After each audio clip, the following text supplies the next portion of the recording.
your reputation gets there. Judge Marlin, whenever you're ready. Yeah, there's somebody. Ready to witness. Okay. That's right. Just wait.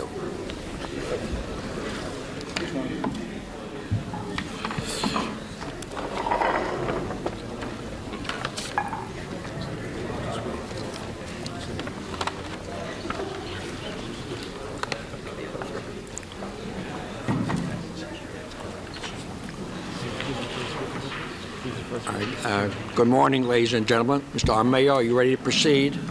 Your Honor, the Commission is ready to proceed.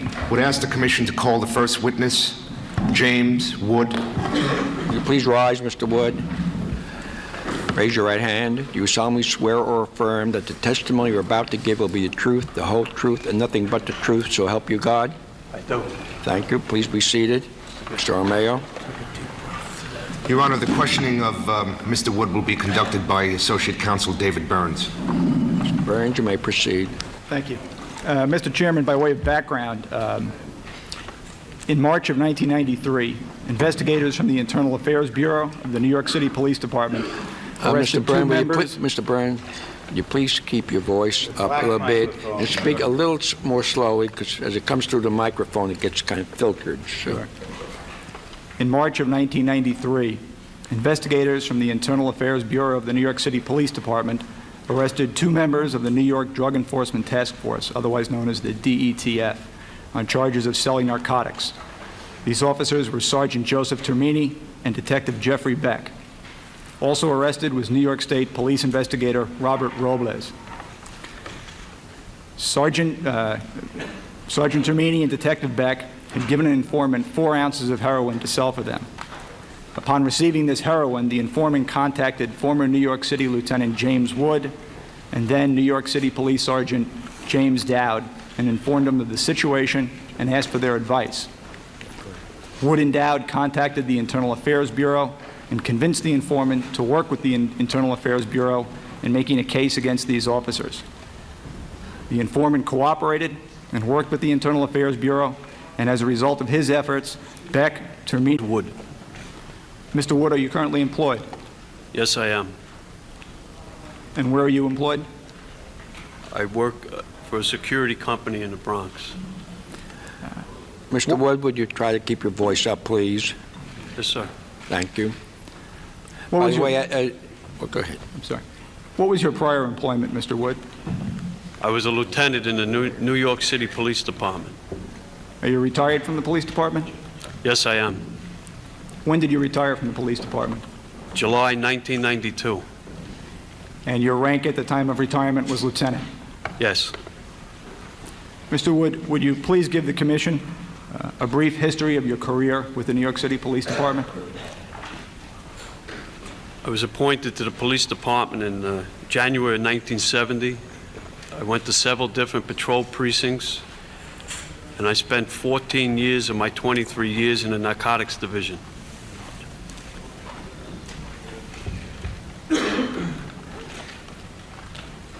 Mr. Wood, have you received any special awards or recognition for your work from the police department or other law enforcement agencies?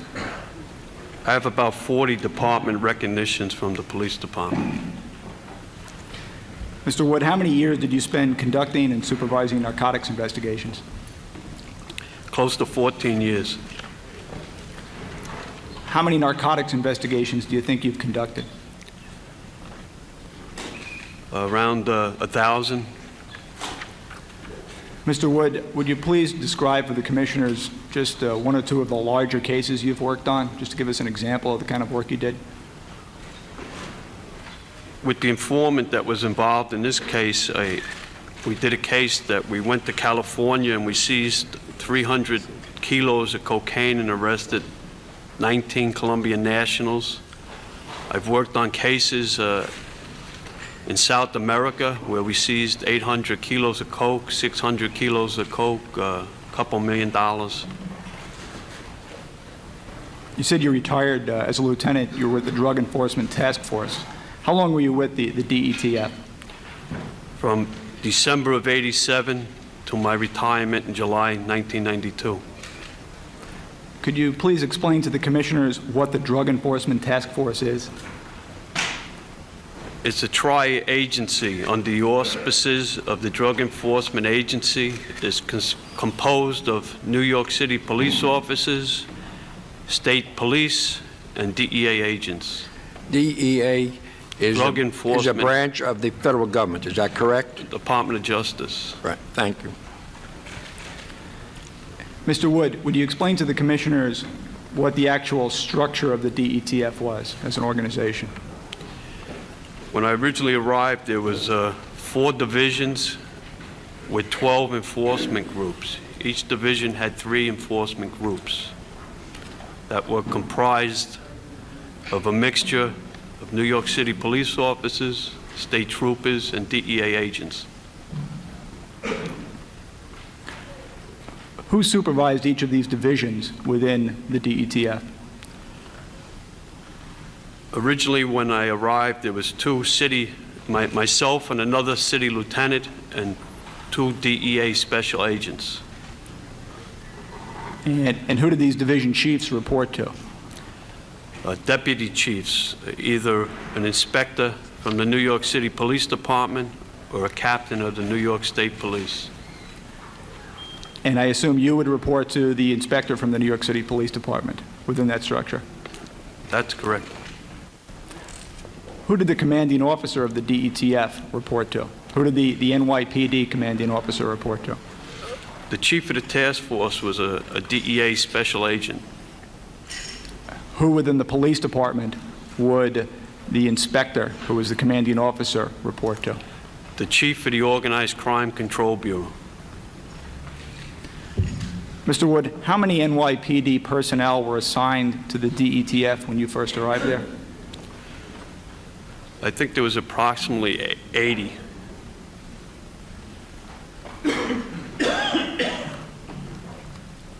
Mr. Wood, just to interrupt for 1 second. You're here without the representation of counsel, is that correct? That's correct. And the gentleman sitting next to you is an investigator from this commission, is that correct? Yes, sir. Thank you. Just getting back, you said there were approximately how many NYPD personnel assigned to the DETF? Somewhere around 80, I believe. Okay. And you had talked about the groups within the DETF. When you first arrived at DETF, how many groups were there? 12. Did that number ever expand while you were at the DETF? Yes, it expanded to 15 and then eventually to 18.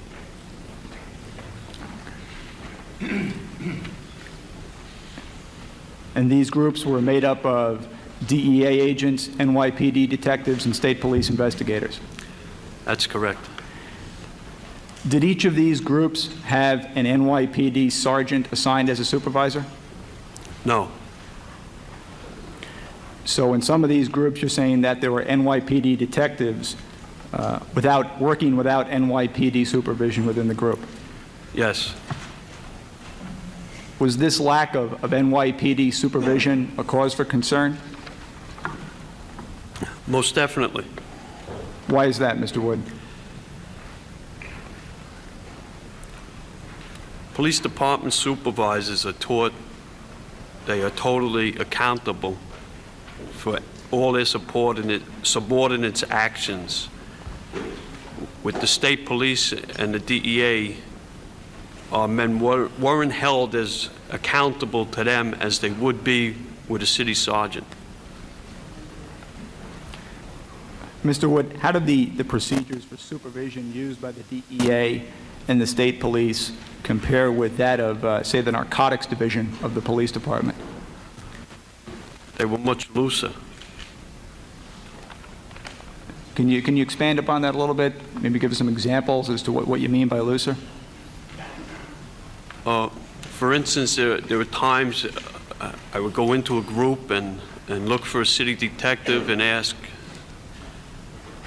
a supervisor from a different agency where the detective was, and not only didn't he know where he was, but he didn't even know what tour he was working. Mr. Wood, why is this such an important issue? In a place like the Drug Enforcement Task Force, the amount of currency and assets and drugs that are seized are an astronomical, and it's very important that there be close supervision. So you're saying that there is a relationship between the quality of supervision and the integrity within a unit? Most definitely. Mr. Wood, could you give us a rough idea of the kind of seizures or the amounts of seizures made by the Drug Enforcement Task Force? In 1991, the Drug Enforcement Task Force seized $17 million in U.S. currency, $138 million in assets, 4.5 tons of cocaine, and 37 pounds of heroin were seized. Mr. Wood, when did you first become uncomfortable with the supervisory structure at the Drug Enforcement Task Force? Upon my assignment to the task force. Did you discuss these concerns with the NYPD commanding officer at the DETF? Yes, several times. Did the NYPD commanding officer share these concerns? Yes, he did. Do you know what, if anything, the commanding officer did to address this problem? On several occasions, they requested more supervisors be assigned to the task force. To your knowledge, what was the police department's response to this request? I can only assume it was no, because we never received any more supervisors. Mr. Wood, are you aware of other requests made by commanding officers of the DETF for more supervisors? Yes, I am.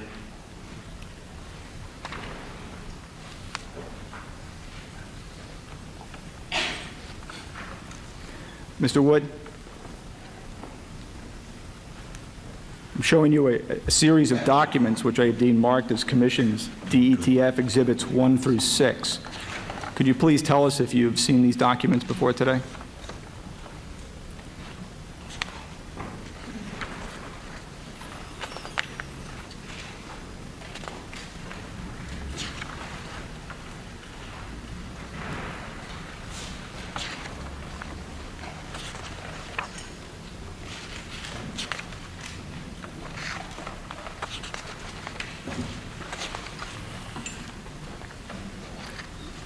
Could you just repeat your last question? Sure.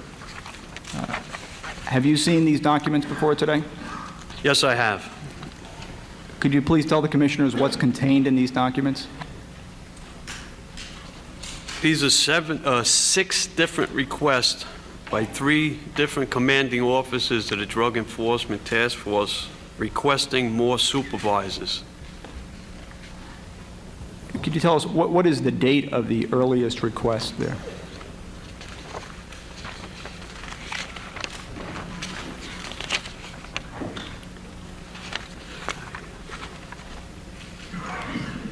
September 21st, 1984. And if you could tell us what is the date of the last memo? October 12th, 1991. Mr. Wood, you've had an opportunity to read these memoranda? I have in the past, yes. What is the basis upon which the commanding officers make these requests? I'll read just a sentence from one of them. In order to ensure the continuance of high level of integrity, as well as strict compliance with department regulations required for day-to-day operations within the task force, it is absolutely essential that more supervisors be assigned to the Drug Enforcement Task Force.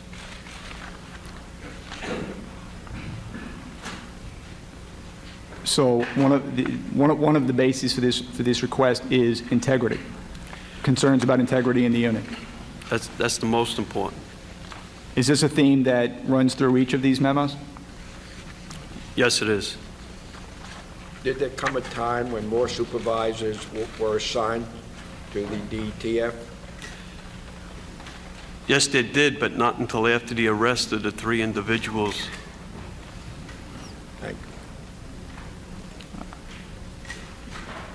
So what you're saying is that, to your knowledge, up until the arrests of Beck and Termini and Robles, the response to these memoranda was that no further supervision was coming.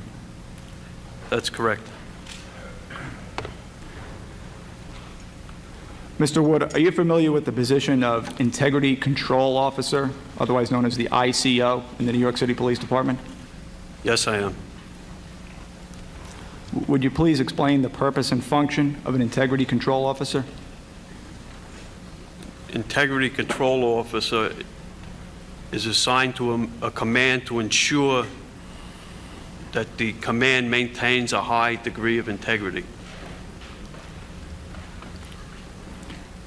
Did the Drug Enforcement Task Force have an Integrity Control Officer? So to speak, the administrative lieutenant had a collateral duty of the Integrity Control Officer. It was like a part-time job for him. So in addition to other responsibilities, including being the administrative lieutenant, this lieutenant was responsible for the integrity of the unit as well. When his duties of administrative lieutenant were completed, then he assumed the role of the Integrity Control Officer. And you said there were roughly 80 to 85 NYPD personnel assigned to the Drug Enforcement Task Force. Yes, And the Integrity Control Officer would be responsible for ensuring the integrity of all these people on a part-time basis. yes. In your opinion, Mr. Wood, was a part-time Integrity Control Officer sufficient to ensure the integrity of the NYPD personnel assigned to the Drug Enforcement Task Force? No, it was not. To your knowledge, Mr. Wood, did the commanding officer of the Drug Enforcement Task Force ever request a full-time Integrity Control Officer? Yes, he did.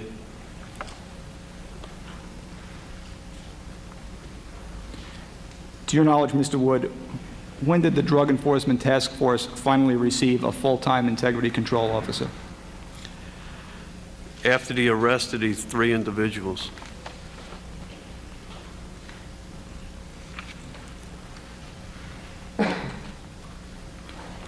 When you say 3 individuals, you're referring to Officers Beck and Termini and State Investigator Robles? Yes, sir.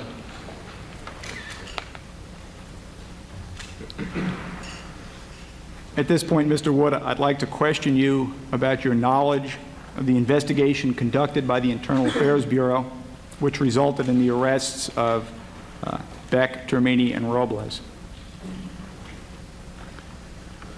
Mr. Wood, during your tenure with the New York City Police Department, did you become familiar with an informant known to you as Pepe? Yes, I did. Would you please tell the commissioners how you came to know Pepe? In 1983, Pepe was arrested by uniform patrol officers in the 50th precinct. And he gave, he told them he had a lot of narcotic information and he was willing to cooperate. They contacted me. And Pepe cooperated with you? Yes, And he became your informant? yes. Could you just explain to the commissioners what you mean by an informant, what an informant does? An informant would supply you with information into different drug operations, make introductions of undercover officers to drug operatives. What kind of case? Is that a standard way that the Narcotics Division obtains its information about drug dealers? Yes, sir, it's the primary way. What kind of narcotics cases did Pepe work on for you, Mr. Wood? Multi-kilo cocaine cases. To your knowledge, what other law enforcement agencies did Pepe work with in addition to the New York City Police Department? He worked with the DEA, the Los Angeles Police Department, Pasadena Police Department, and Miami Police Department. Was Pepe a reliable and credible informant? He was highly reliable and credible. Mr. Wood, I assume you've worked with many, many informants while conducting narcotics investigations. Is that correct? Yes, I have. How would you characterize Pepe as compared to the other informants you've worked with? He was one of the best. In your opinion, Mr. Wood, how valuable was Pepe to the New York City Police Department in its efforts to investigate the narcotics trade in this city? Pepe was invaluable to the police department. Did the information that he gave you lead to many arrests and convictions? Many arrests and convictions. Mr. Wood, did there come a time in late 1992 when Pepe contacted you? Yes, he did. Would you please tell the commissioners about that? Pepe reached out for me at my new place of business. And in a three-way conversation between him, myself, and Sergeant James Dowd, he told us that he had something very important to tell us, that he felt that he was in a lot of trouble, and that some of the officers that I used to work with were doing things wrong. Did there come a time when yourself, Sergeant Dowd, and Pepe sat down and talked about this? The next night we met. Could you tell us about that meeting? The next night, the three of us met in a Bronx diner. And Pepe told us that Beck and Tamini had given him 4 ounces of heroin and that they wanted him to sell it for him. And that he felt there was several other officers involved. Have we established who Beck and Termini are? Could you tell me again if you have? Were they officers in the police department? Yes, Detective Beck and Sergeant Joe Tamini were both assigned to the Drug Enforcement Task Force, and they were New York City police officers. Mr. Wood, did you know Detective Beck and Sergeant Termini? Yes, I did. Did you work with them at the Drug Enforcement Task Force? Yes. Did you consider Detective Beck and Sergeant Termini to be your friends? Yes, I did. When you met with Pepe that night, what did he want to do with the information? He wanted me to take him to the FBI. Why did he want you to take him to the FBI? He was afraid to go to the city police because he felt that because it involved city police officers, that his life may be put in jeopardy. And what did you tell Pepe? I convinced Pepe to trust me and listen to me and let me take him to the New York City Police Internal Affairs Division. Why didn't you send Pepe to the FBI, Mr. Wood? Well, first of all, I felt an allegiance, having been a police officer for 23 years. I also didn't want the police department being embarrassed by having an outside agency investigate police corruption. And I felt also that I could keep a handle on it and help Pepe along if needed to. What happened after this meeting with Pepe?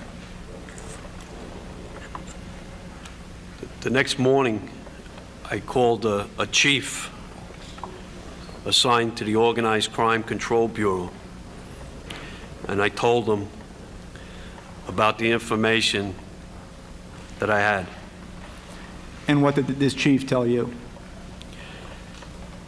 He asked me if it was good, reliable information, and I told him, unfortunately, yes, it is. And he told me to wait a while, he would get back to me. Did the chief ultimately get back to you? We had several conversations that day, and eventually he told me that 2 IAB officers would be coming to my office at around 5 in the evening. At this time, you had left the department, is that correct? And you were in private life? I had retired in July, and this was December. Thank you.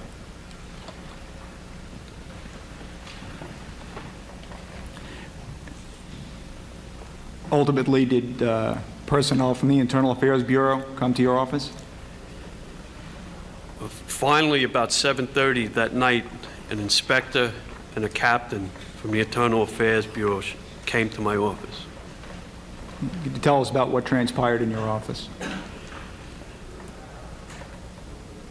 When they got there, they wanted to know why the informant wasn't there. So I told them that I thought they would want to get an overview of what he had told me without him being present before I beeped them. And they said, no, just get him here. So I beeped him, and about 10 minutes later, he came to my office. Did you tell this inspector and the captain about your relationship with Pepe, as well as Pepe's reliability and credibility? Yes, I did. What happened after Pepe arrived at your office? Pepe arrived. I made the introductions, and then there was like complete silence for a few minutes. So I figured, let me get the ball rolling. I'll ask a couple questions. So I started asking the questions, and they really never started to chime in. So I basically conducted the majority of the debriefing till almost the end when they started to ask a few questions. Did there come a time when this inspector and the captain from the Internal Affairs Bureau wanted to know where the heroin was, where this 4 ounces of heroin was? Yes. Pepe explained to them that he was afraid to keep it in his own home, so he had an entrusted friend in New Jersey, and he had placed it in this gentleman's home. And what did the inspector and the captain instruct Pepe to do with the heroin? The inspector and the captain instructed Pepe to go to New Jersey the next morning, pick up the heroin, and meet them at IAB headquarters on Popular Street in Brooklyn. So the inspector and the captain told Pepe to transport 4 ounces of heroin from New Jersey to Brooklyn and take it to their building. That's correct. Did they expect that Pepe would just walk into the building with the 4 ounces of heroin and ask for them, or what was the scenario here? Well, I assumed that's what they had intended to do, but I suggested that perhaps they meet somewhere in the vicinity instead of to bring him right to a police facility, since the case did involve corrupt police officers. Mr. Wood, was Pepe at all familiar with the borough of Brooklyn? I don't think he's ever been in Brooklyn in his life. What happened after this, after you've made these arrangements for Pepe to meet with IAB at some side street in Brooklyn?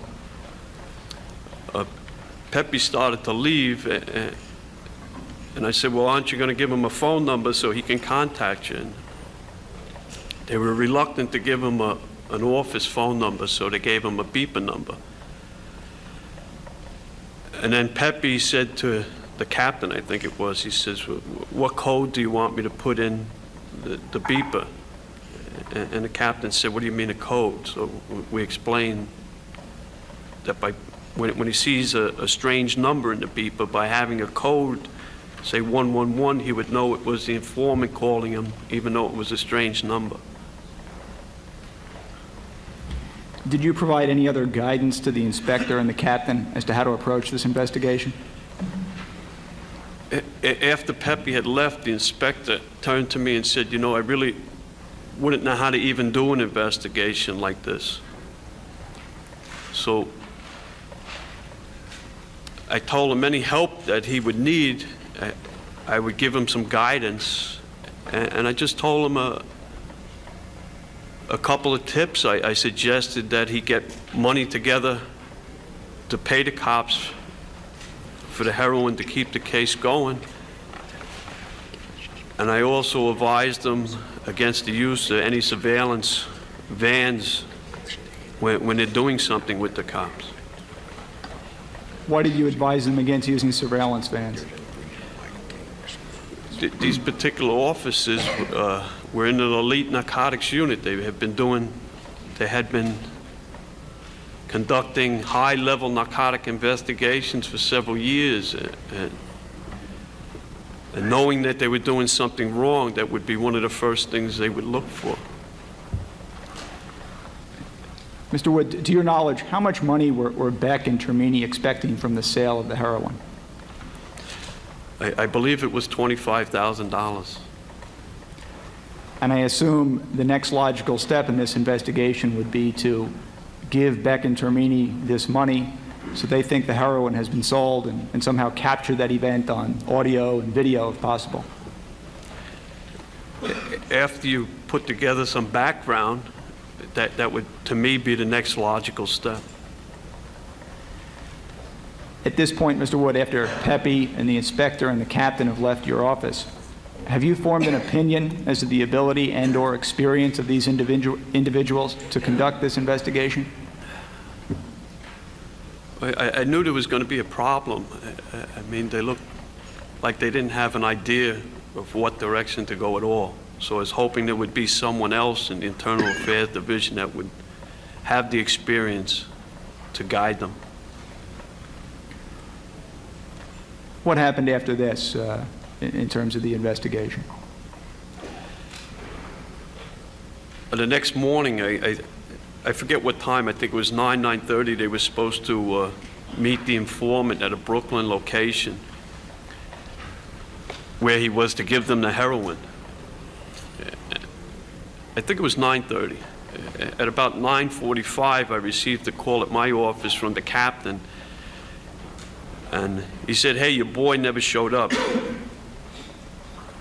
So I said, "What do you mean?" He says, "Well, you know, he's supposed to be here at 9:30 with the heroin. He never showed up." I said, "You don't understand. Informants don't work on the same kind of clock that we do, especially this guy. He's always a half an hour late." I said, "Just hang in there, and he'll show up, believe me." He said, "Well, I've been beeping him, and he's not returning my beeps." So I told him, "Listen, I'll beep him, and I'll call you right back."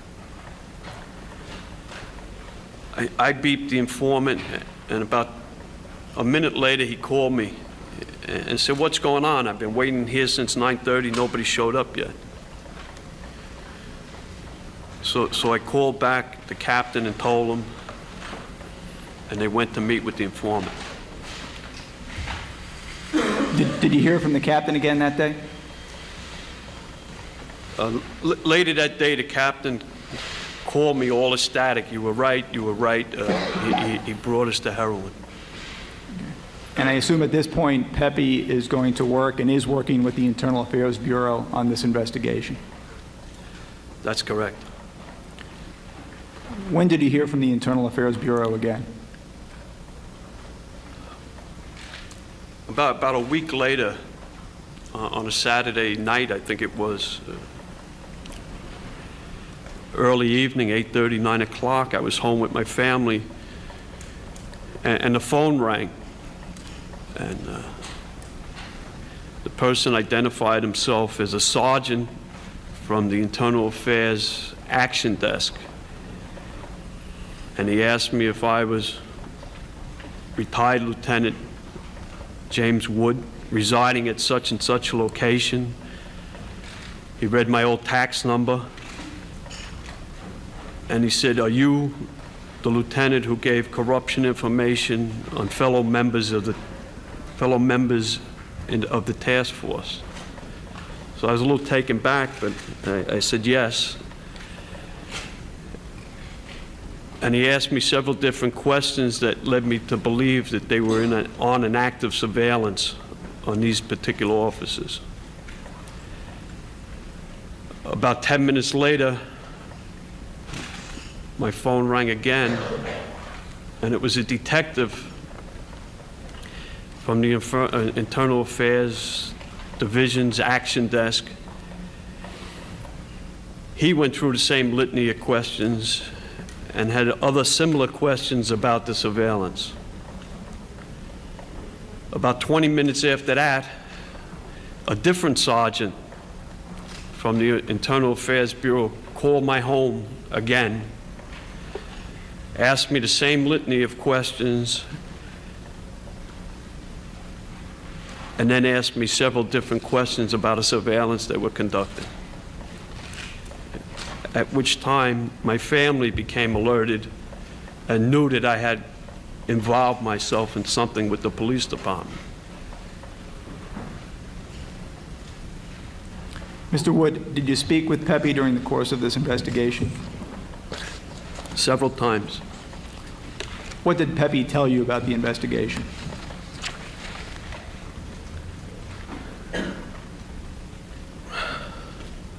Right from the onset, I think just from the meeting in the office, we knew we had a problem. And things just got worse after that.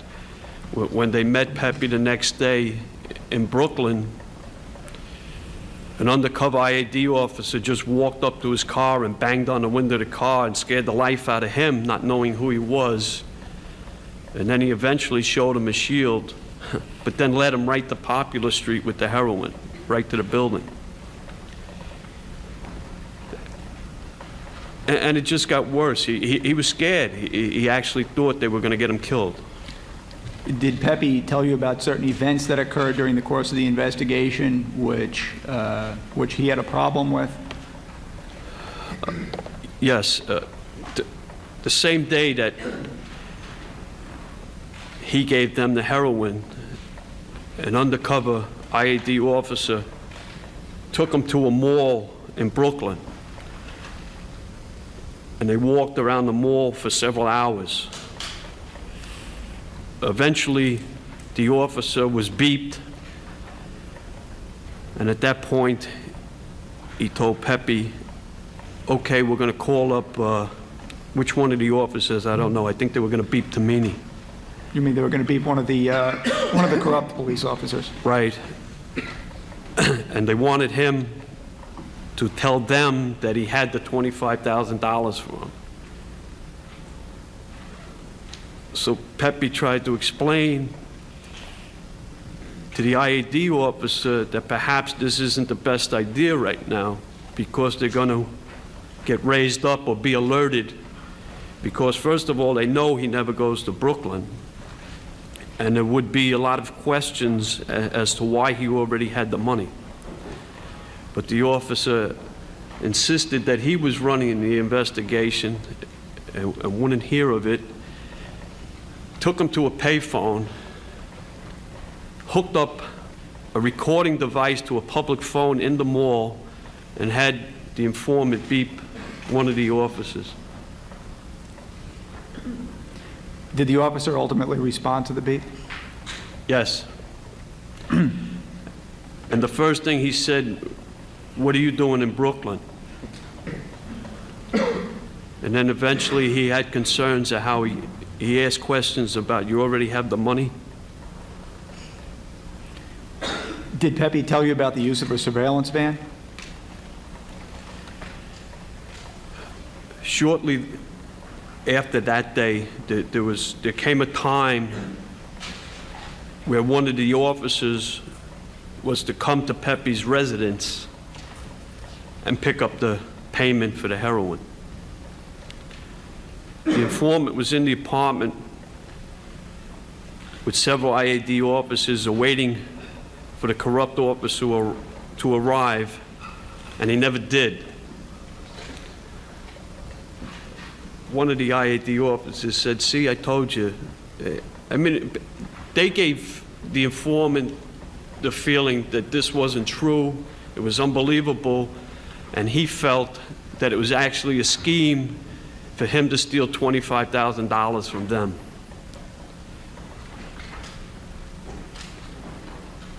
The next morning, the informant receives a phone call from one of the corrupt officers who says, "Hey, what's going on? I came to get the money last night. There was a surveillance van and several surveillance cars in your block." And he went on to describe the colors of the van, some of the cars, and even the identity of some of the officers sitting in the car. Thanks to his quick thinking, he told him, "Hey, there's a Colombian living in my building, and the police are doing something with him." And apparently, at least for the time being, they bought it. Meaning the corrupt officers believed Pepe's story. He had to do more than that, because later in the day, Detective Beck, I believe it was, came and took Pepe in his car. And Pepe turned the tables on him to try to get the heat off him. He said, "Hey, I think I'm being set up by you guys. You guys must have went to the FBI, and now you're framing me. This thing's all off." And by him doing that, he kept the case going. So at this point, Pepe, in some ways, you might say, rescued the case. Yes, he did. Did Pepe tell you that the investigators from the Internal Affairs Bureau had problems believing him and problems with his credibility throughout this investigation? He felt they never really believed him nor trusted him. Mr. Wood, at any time during this investigation, did anyone from the Internal Affairs Bureau sit down and debrief you regarding your knowledge of the Drug Enforcement Task Force or the targets of this investigation? Never.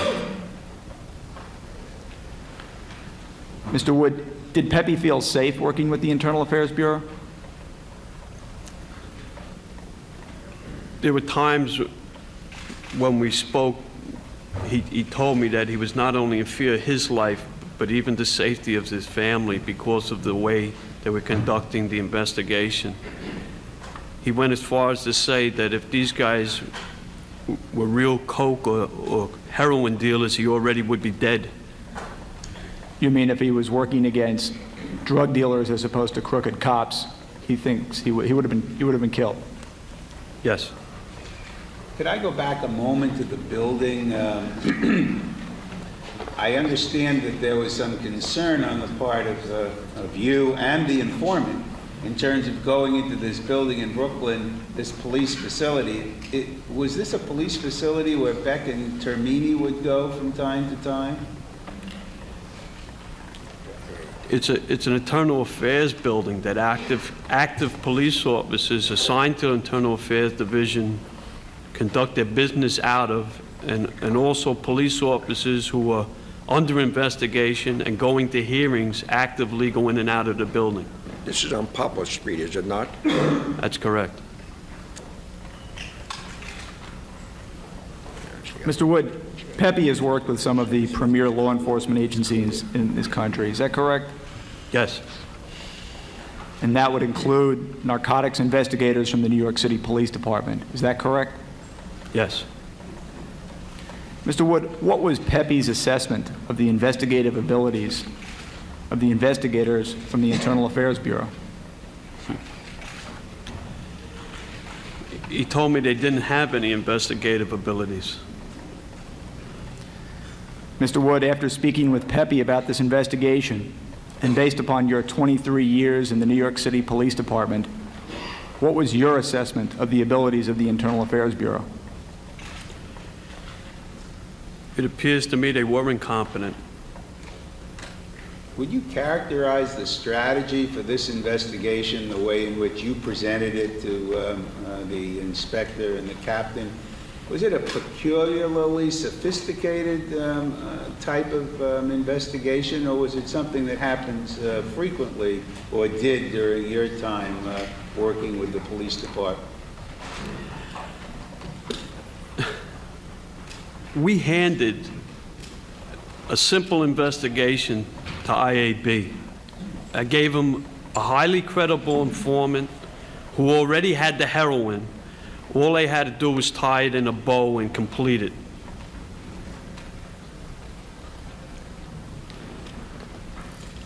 Mr. Wood, did there come a time when you attempted to assist in this investigation by speaking with someone at the Drug Enforcement Task Force? Throughout the investigation, through my conversations with Pepe, I became frustrated. I guess I'm still a frustrated investigator. And initially, when he gave me the information, I was hurt and I was sick over it. But as time went on, I became angered at what they had done. All through it, I kept on going over in my mind, where could they be getting the heroin from? Because I knew that most of the cases we did were cocaine cases. And then one day, I was having a conversation with a former senior investigator with the state police who used to be one of my supervisors, one of my group supervisors. And he told me, hey, since you left, we've been doing a lot of heroin cases. It was a hunch, but it was a good hunch that maybe the heroin may have been coming from that group. And I knew that Detective Tamini had been temporarily assigned to that group. But I couldn't do anything at that point. About a week later, Pepe called me, totally frustrated. He said, this case is over. They're making me beat these guys. They're making me call them. Nobody's calling me back. I mean, it's ridiculous. They're all raised up. They must know it's me. From my sheer frustration, I called the state police senior investigator and asked to meet with him.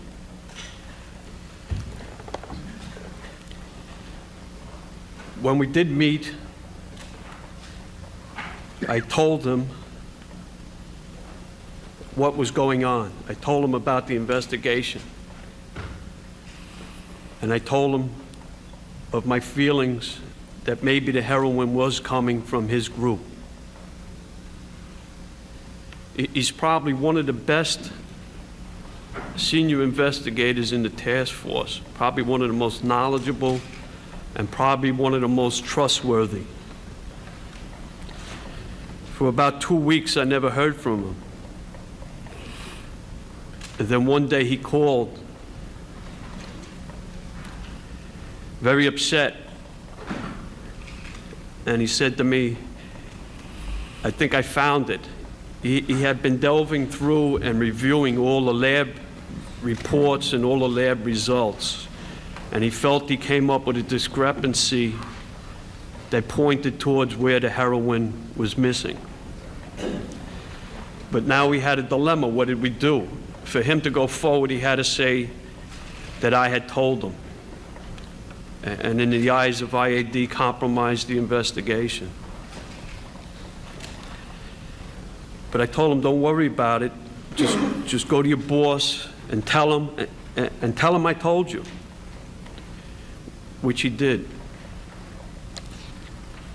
So what you're saying is that the state police investigator was able to locate the seizure where he thought the heroin had come from, meaning the heroin, the 4 ounces of heroin that Beck and Termini had given to Pepe. That's correct.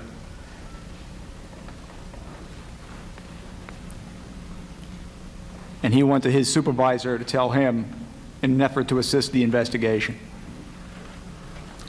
Yes, in order to show what he found, he had to tell them that he knew of the investigation. And that day, just about every investigator assigned to the investigation arrived at the task force office. Could you explain that, please? After he told his bosses that he knew the investigation, they had to notify IAD. And IAD wanted to come up to the office to interview everybody. And against his insistence not to, I mean, let's face it, all these investigators from IAD coming to the office where you're investigating corrupt cops is not the best idea in the world, but they came there anyway. Mr. Wood, to your knowledge, what ultimately happened to this state police supervisor as a result of his assisting in this investigation? The state police inspector who heads their inspections division gave him disciplinary charges, the failure to promptly report a corruption allegation. But I'd like to note here that once the superintendent of the state police found out about it, he stopped the charges.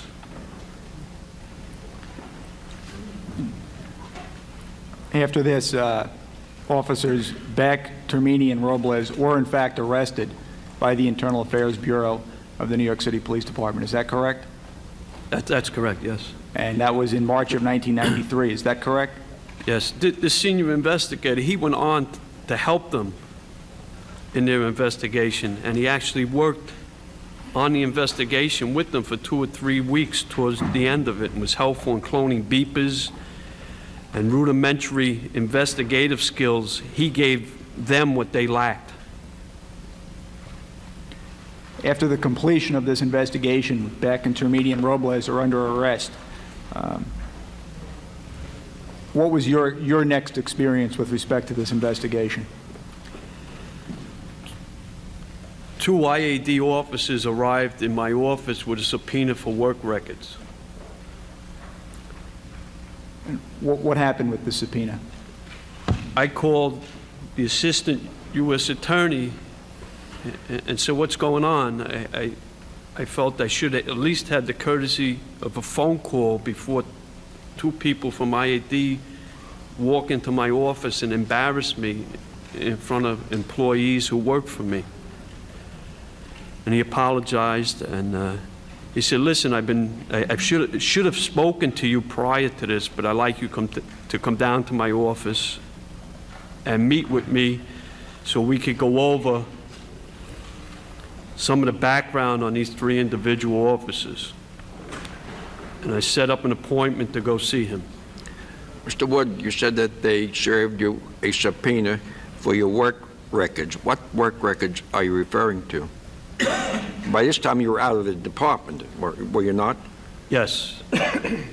Prior to my having any knowledge of their corrupt acts, on several occasions, each one of these 3 officers did some work for my new company, security work.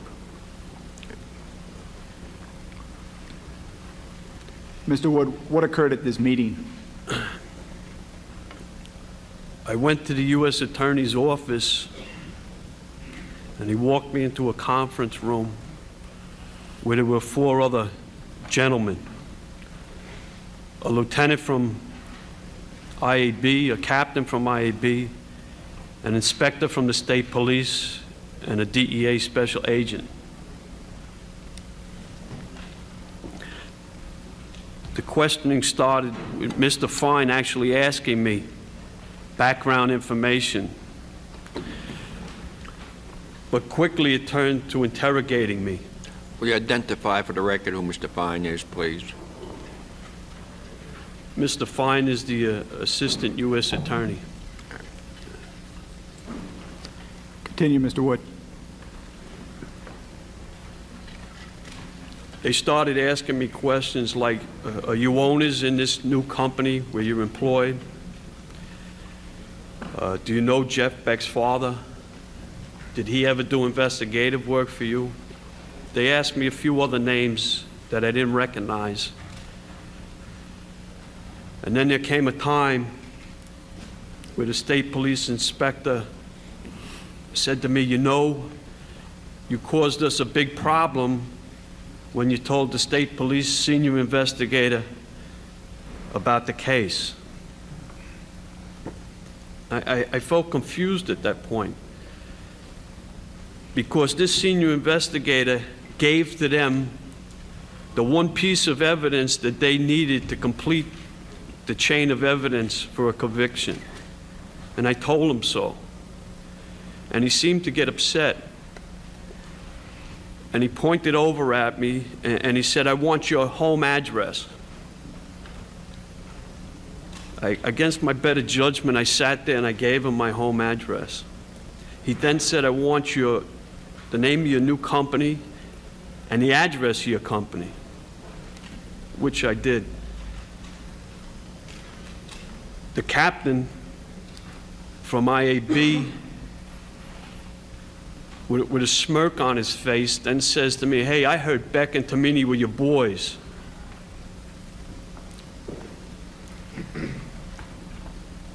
He saw how upset I got at that point, and I stood up, and he said, hey, take it easy. That's only what I've been told." So I said, "Yeah, I really like those guys, but when they did what they did, I told you about it." So, Mr. Wood, is it fair to say that at this point you felt you'd become a target of this investigation? Most definitely. Mr. Wood, did there come a time when you learned that Pepe had been questioned regarding his activities with yourself and Jim Dowd? Yes. The informant was since relocated. And after he was relocated, he was flown from his new residence back to the Southern District, where he was brought into an office with the Assistant U.S. Attorney and several other IAD investigators.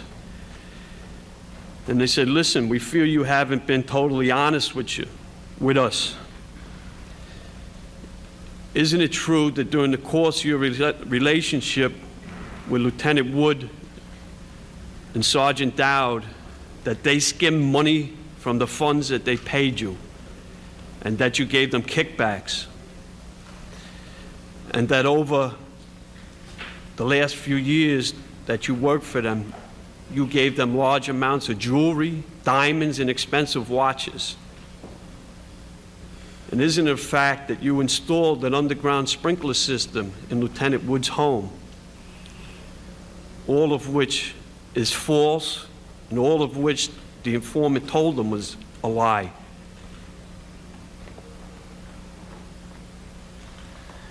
Mr. Wood, you knew Jeff Beck and Joe Termini personally, didn't you?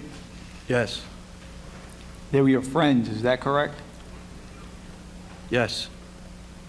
But when Pepe told you that they were selling heroin, you turned them into the New York City Police Department, didn't you? Yes. And you didn't go to the FBI as Pepe wanted because you didn't want to embarrass the police department. Is that correct? That's correct.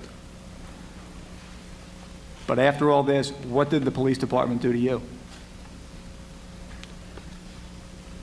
They made me a subject of the investigation. Mr. Wood, based upon this experience, what message do you think the police department is sending to honest police officers such as yourself who are aware of corruption? They're not exactly encouraging honest cops to come forward and give up the corrupt cops. Mr. Wood, based on this experience, if another police officer found himself in the same situation you were in, that is having knowledge of corruption, would you recommend they report this to the Internal Affairs Bureau? Not in the state of which IAB exists today.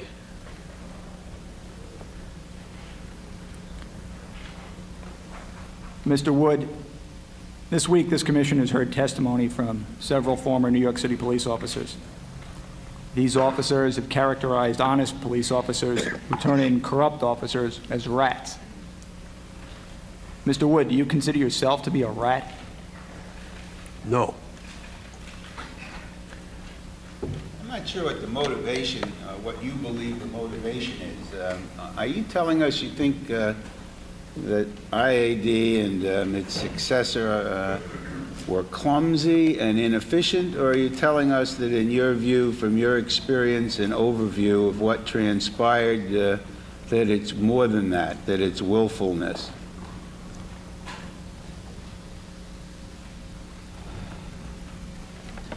But part of the problem is that they are inept, incompetent.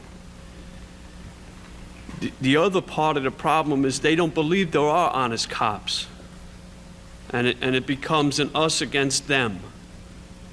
And because they aren't competent investigators, they can never tell who the good guys are from the bad guys.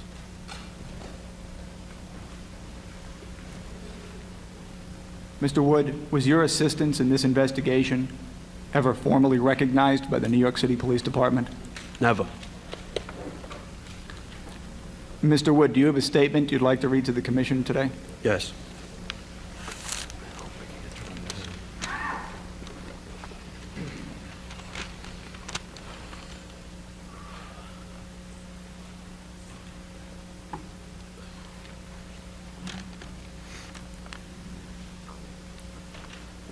Like most New Yorkers this past week, I've watched these proceedings with a mixture of heartache and revulsion. As a former lieutenant in the New York City Police Department, I am appalled at the testimony of criminality and brutality rendered before this commission by corrupt police officers and former police officers, and at the same time, I'm profoundly saddened for the great majority of decent, hard-working, heroic cops who will be tarnished by these sickening disclosures. It is my hope that the members of this commission, as well as the citizens of the city of New York, will understand that most NYPD officers feel betrayed by these rogue cops. I feel betrayed by them, just as I felt betrayed when I first heard of corruption of some of my former colleagues in the Drug Enforcement Task Force. When I learned from a confidential informant that a conspiracy to sell heroin existed among officers in my former command, some of whom I've counted among my closest friends, I was devastated. Like all police officers, I knew a code of silence existed, but I also knew that it did not exist among good cops. And I truly believed that these men were good cops. Looking back on it, I do not believe I was naive, simply that I was deceived, as are many other good officers who daily work side by side with cops who would disgrace their uniforms and their oaths. These are ugly minority, but they affect the department and the lives of citizens of New York far outreach the proportion to their numbers. They have affected my life in a profound way, and it's for that reason I've come here to testify today. I am not here to point the finger at any individual or set of individuals who I feel are responsible for a breakdown in the system of monitoring police officers. Responsibility will be determined by members of this commission. My primary purpose in testifying today is to air my belief that this city needs a viable, energetic internal affairs apparatus that has the will and the authority to weed out and arrest corrupt officers before they are allowed to taint the entire police department, a department that I was proud to serve for 23 years. In closing, I must report that I have received threats of retaliation for my preceding testimony, but outweighing those threats, I've also received overwhelming encouragement from my former colleagues and total strangers alike within the police department. I thank them for all their support during a difficult time in my life. Thank you. Mr. Wood, on behalf of the people of our city, I want to express our deep gratitude and appreciation for your integrity, for your willingness to come forward, and for your courage. Thank you very much.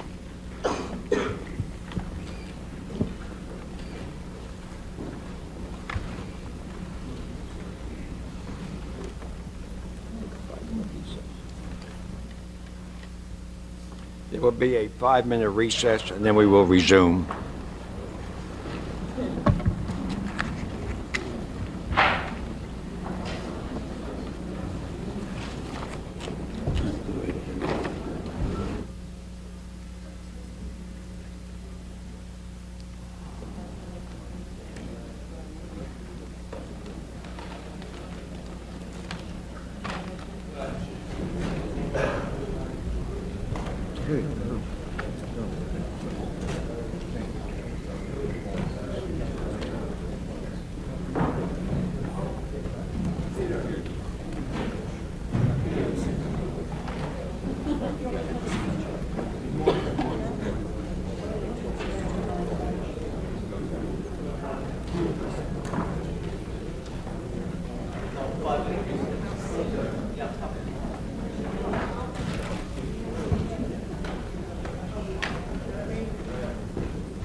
Back his seat.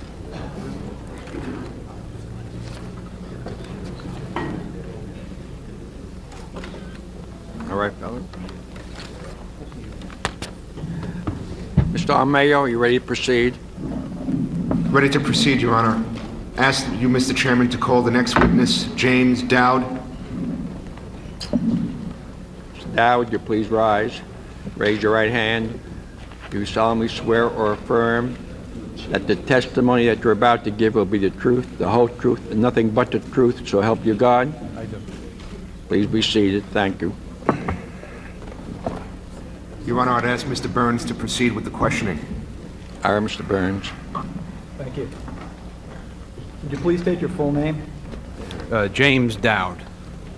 Mr. Dowd, just to clarify, are you in any way related to former police officer Michael Dowd? Not at all, no.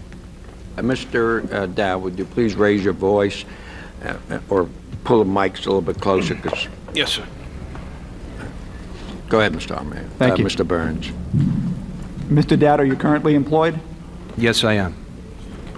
And where are you employed? Excuse me? Where are you employed? I work for a newspaper distribution company. Prior to your current employment, where were you employed, Mr. Dowd? I was a sergeant in the 4-7 Precinct Detective Squad. That's with the New York City Police Department. That's correct. Are you now retired from the police department, Mr. Dowd? Yes, I am. I'm retired. And when did you retire? I retired in June of 1993, this past summer. And you said your rank at your retirement was sergeant. I was a sergeant in the detective squad, correct. Mr. Dowd, could you please give the commissioners a brief summary of your career with the New York City Police Department?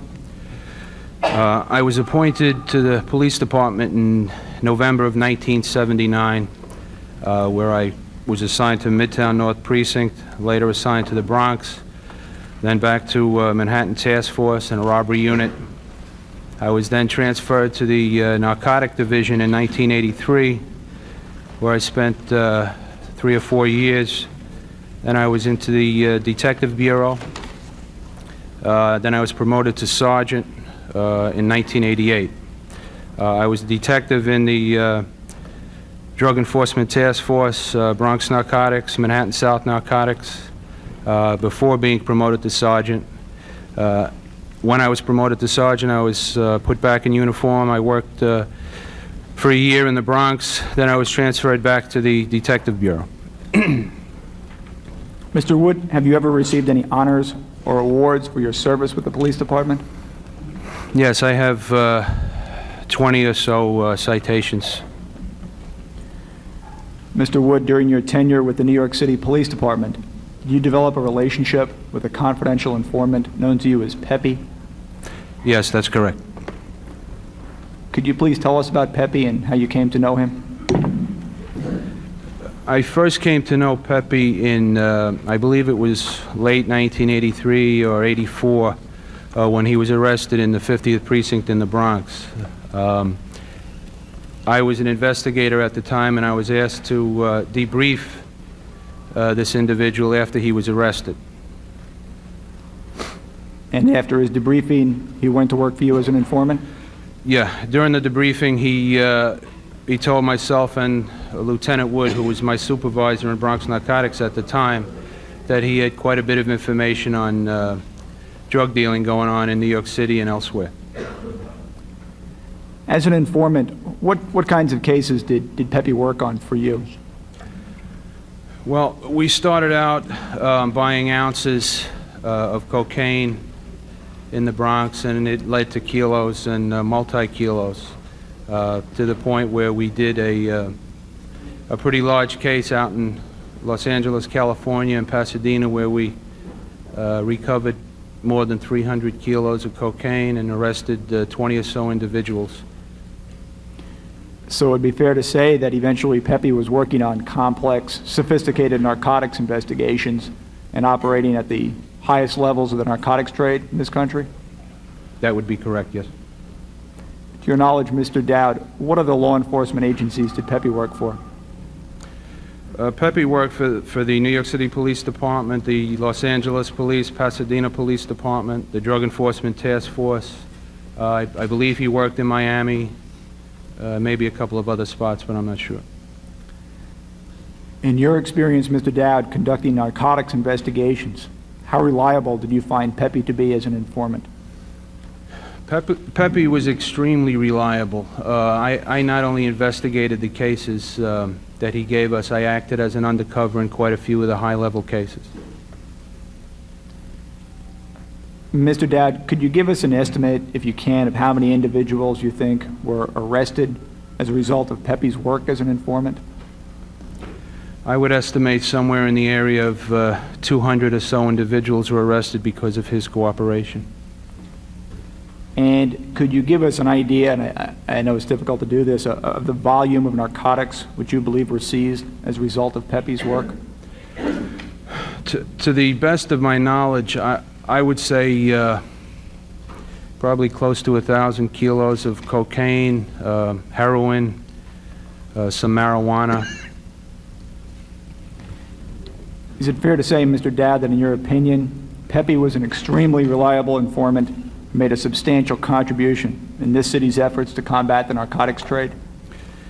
He was probably the best informant I saw in the 14 years I was on the job. Mr. Dowd, did there come a time in late 1992 when Pepe contacted you with a problem?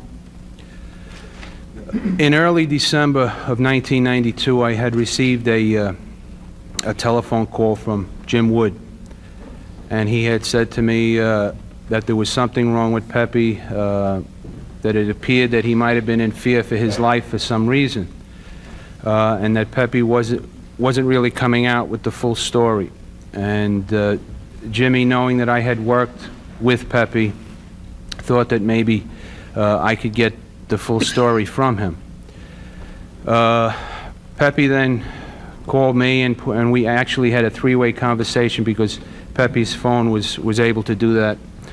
And during this conversation, he informed us that a couple of our friends and members of the task force, Drug Enforcement Task Force, had given him 4 ounces of heroin to sell for him.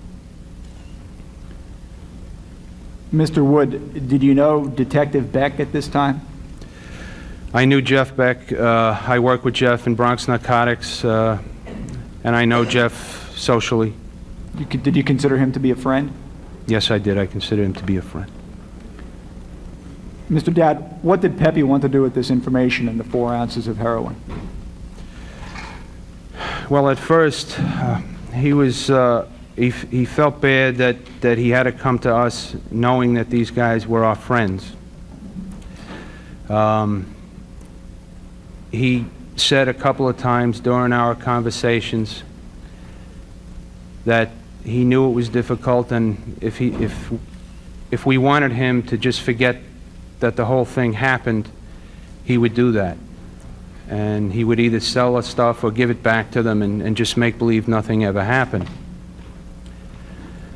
But it was beyond that point, and we explained to him that although they were friends of ours, they had taken that one step over the line and compromised not only themselves, but the rest of the department.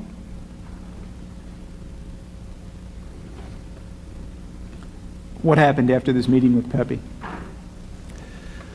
Well, we had told him, he had originally wanted to bring the information to the FBI because he felt that because it was New York City detectives, that there might have been some sort of inside information given out through the Internal Affairs Bureau or division, whatever it was at that point, and that his identity would be compromised and he may be in some type of danger. But because we had an allegiance, as Jim had previously stated, to the police department, and because we didn't want the department to suffer any type of embarrassment, we decided that we had to go to the Internal Affairs Bureau with the information. Jim, during the conversation... Talking about Jim, you're talking about Mr. Jim Wood. Wood. Jim Wood. Mr. Wood, during this conversation, had indicated to me that because I was still on the job and I was still an active member of the service, that it might be better if he was to bring it to the attention of the Internal Affairs Bureau first, because Jim felt that there was a possibility that there would be some sort of a harassment from the Internal Affairs Bureau, and at the time I was on a list to retire on a disability retirement, and he didn't want to see anything delay that process. And he basically did me the favor of taking this to one of his old bosses in the Organized Crime Control Bureau. So Jim Wood originally reached out to the police department with this information. That's correct. Did there come a time, Mr. Dowd, when you were contacted by the Internal Affairs Bureau? Yes, I had, after Jim had spoken to his contact, I also called him and advised him that I too was involved and I knew the entire situation with the stolen heroin and what was going on. I informed his chief that I was then going to call the Internal Affairs Bureau and let them know what I was doing and about the information that I had. He told me not to just to wait until Internal Affairs calls me. I waited a few minutes. I was at my home at the time, and a captain from Internal Affairs called me and spoke to me regarding the case.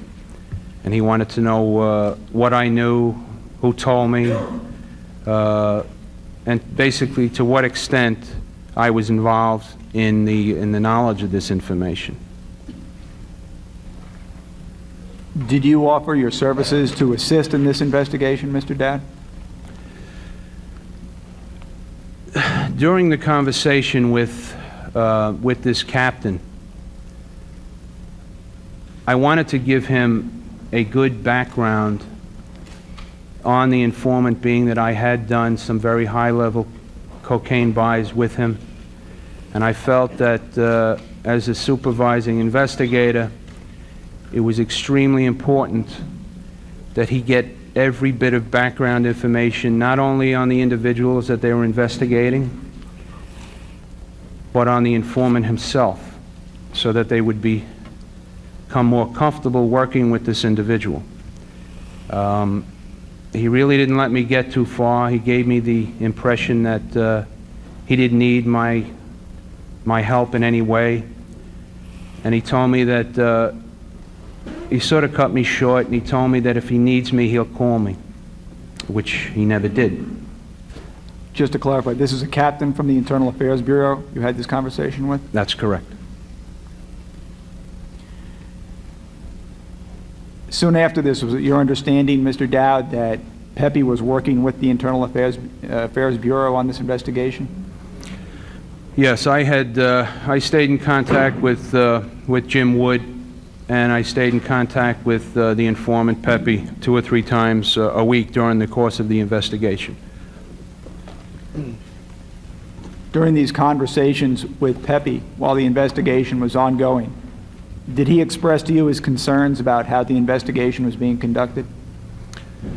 Right off the bat, he had called me and told me that the first meeting they had set up to pick up the money, the Internal Affairs officers had planted an observation van in front of his house, and there were cars parked all around his home, and that Jeff Beck had picked up on this van immediately.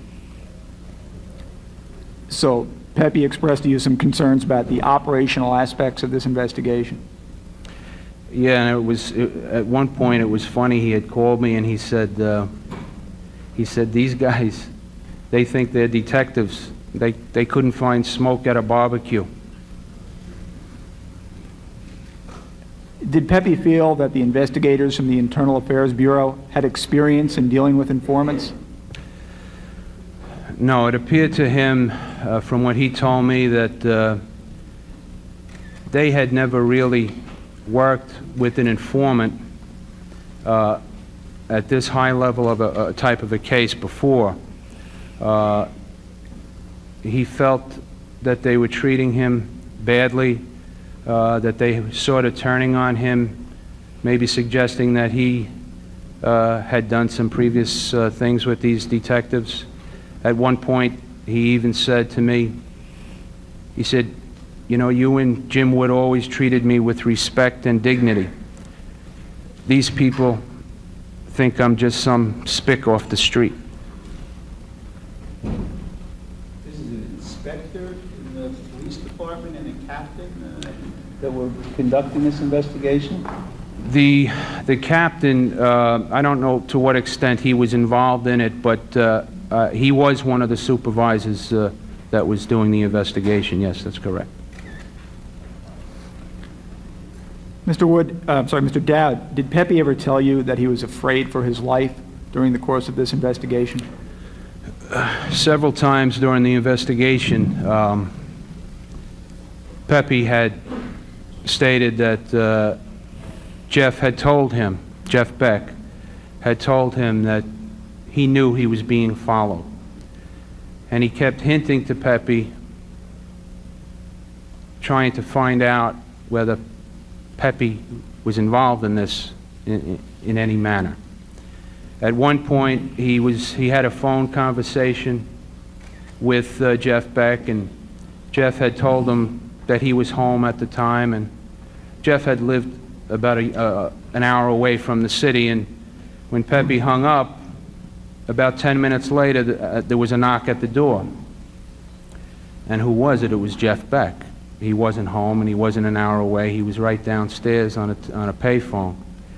And at that point, Pepe felt that he had been compromised, and he was afraid for not only his life, but the life of his family, who at the time was asleep in the apartment.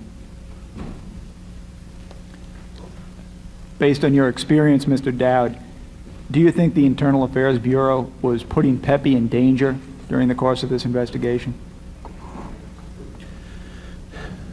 Well, I think that they were putting him in danger basically because they were totally unprepared to deal with a case like this. They didn't have the experience to deal with a case like this.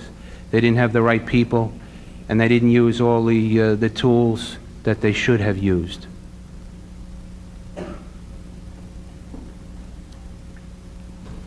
Based on your knowledge of this investigation, Mr. Dowd, as told to you by Pepe, as well as your own experience in conducting narcotics investigations, do you have any opinion as to the quality of the work that was done by the Internal Affairs Bureau on this particular investigation?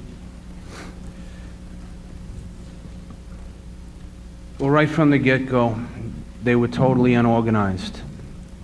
When you begin an investigation like this, or any high-level investigation, you don't just jump right into it. You sit down and you discuss everything there is to discuss. You discuss the backgrounds of the individuals that are involved. You discuss the background of the informant, how reliable is the informant, who has the informant worked for, what has the informant given you over the years, is he credible? And if he is credible, then you treat him as such. They never did any of this. Probably the most ridiculous thing and serious in my opinion is they made the informant drive to New Jersey, out of state, pick up 4 ounces of heroin, drive through 3 boroughs to get to Poplar Street, the Internal Affairs headquarters. Then they had him sitting there in the car for an hour with 4 ounces of heroin, and finally met him in the street and took it from him. This heroin should have been picked up immediately by the Internal Affairs supervisors, or they should have delegated detectives or sergeants to go get the heroin, immediately test it to see if it's the real thing, and then decide what way they're going to go with the investigation at that point. There was almost 24 hours that went by where this heroin was sitting out in God knows where in New Jersey that could have just disappeared. Not only would have the investigation gone down the drain, but we would have had 3 corrupt cops still working in the Drug Enforcement Task Force. But this is what they did. Mr. Dowd, was it your impression that anyone at the Internal Affairs Bureau was interested in using you as a resource during the course of this investigation? At the beginning, I had 3 conversations with this captain, 3 separate occasions. One of the occasions, he had called me. The other 2 occasions, I had called him. Like I said before, I had kept in touch with Pepe and Jim Wood during the investigation because knowing Pepe for so long and doing work with him, I was not going to abandon him at this point and just throw him to the wolves. So I basically acted as an advisor to Pepe. And I told him I was there if he ever felt that he had to talk something out, to call me and let me know what was going on, which he did. During the early stages of the investigation,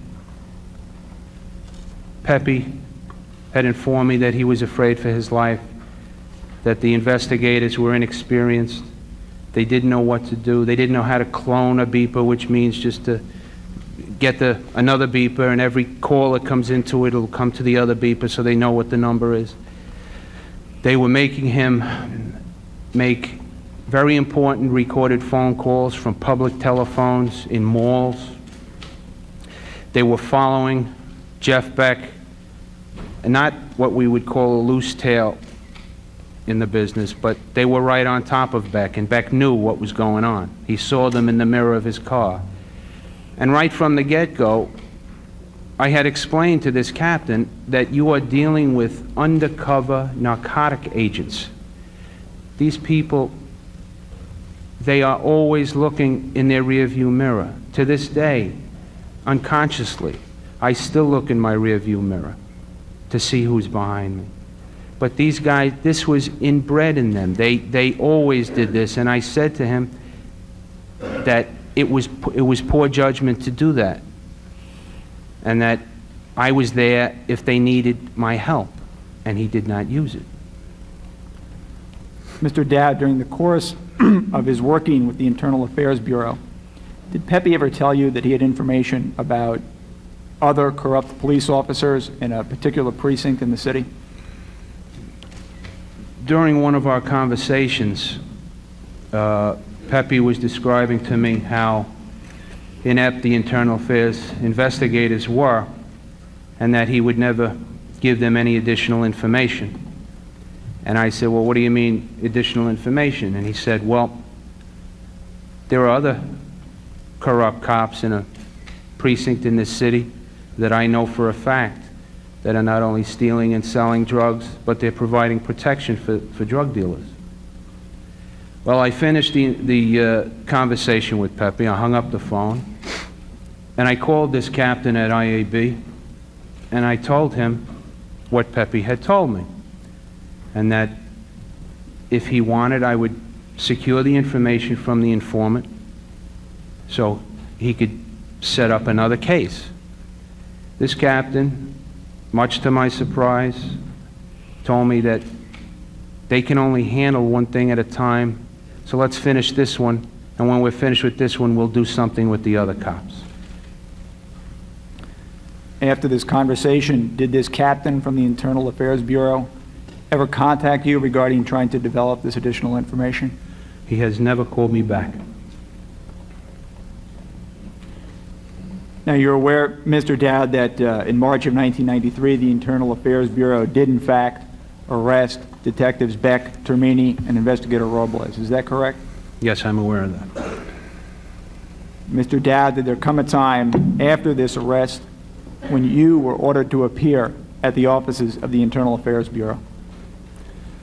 Yes, the day before I was scheduled to retire, I had gotten a notification to appear at the Internal Affairs Bureau, which was sometime in May. May of 1993. May of 1993. Did you know why you were being asked to come down to the Internal Affairs Bureau? I had a good idea why I was going down, but I had asked the investigator, who was a sergeant, why I was coming down. Was I coming down as a witness? And I was told, yes, I was coming down as a witness. And I asked him, well, in that case, I guess I don't need an attorney. He said, well, if I was you, I would bring an attorney. And at that point, I knew something was up, but I wasn't exactly sure what it was. What happened, what occurred when you actually went down to this meeting at the Internal Affairs Bureau? I had gone down that afternoon, but I left my home, which is quite a distance from the city, and I drove about an hour and a half. I had to go to Queens and then back down to New York. I got to the Internal Affairs office, and I requested to use their men's room, at which time the sergeant at the time became very fidgety and nervous and ran into another office and came back out and said, my bosses say you can't use our bathroom. And I said, what's the problem here? I looked at my ID card and I said, my ID card says I'm a sergeant in the New York City Police Department. You are a sergeant in the New York City Police Department, and you're saying I cannot use your bathroom? He said, well, that's what my supervisors say. I said, well, where am I supposed to go? He said, well, there's restaurants down in the street. Why don't you go find a restaurant and go to the bathroom down there? At that point, I knew something was up. I didn't know what it was, but I knew something was going on. What occurred after this at the Internal Affairs Bureau? A short time later, my attorney had arrived from the Sergeants Benevolent Association. We were brought into a little room where a tape recorder was set up, and a lieutenant and a sergeant began to ask me questions. One of the first questions was, how did I know this informant, where I had worked, when I worked with him? And then they started asking me, isn't it true that you had an underground sprinkler system installed by this informant for free? And I sort of laughed and I said, well, if you can find an underground sprinkler system at my house, I'll pay you for it, because I don't have an underground sprinkler system. I never did. I'd like to have one, but I don't have one.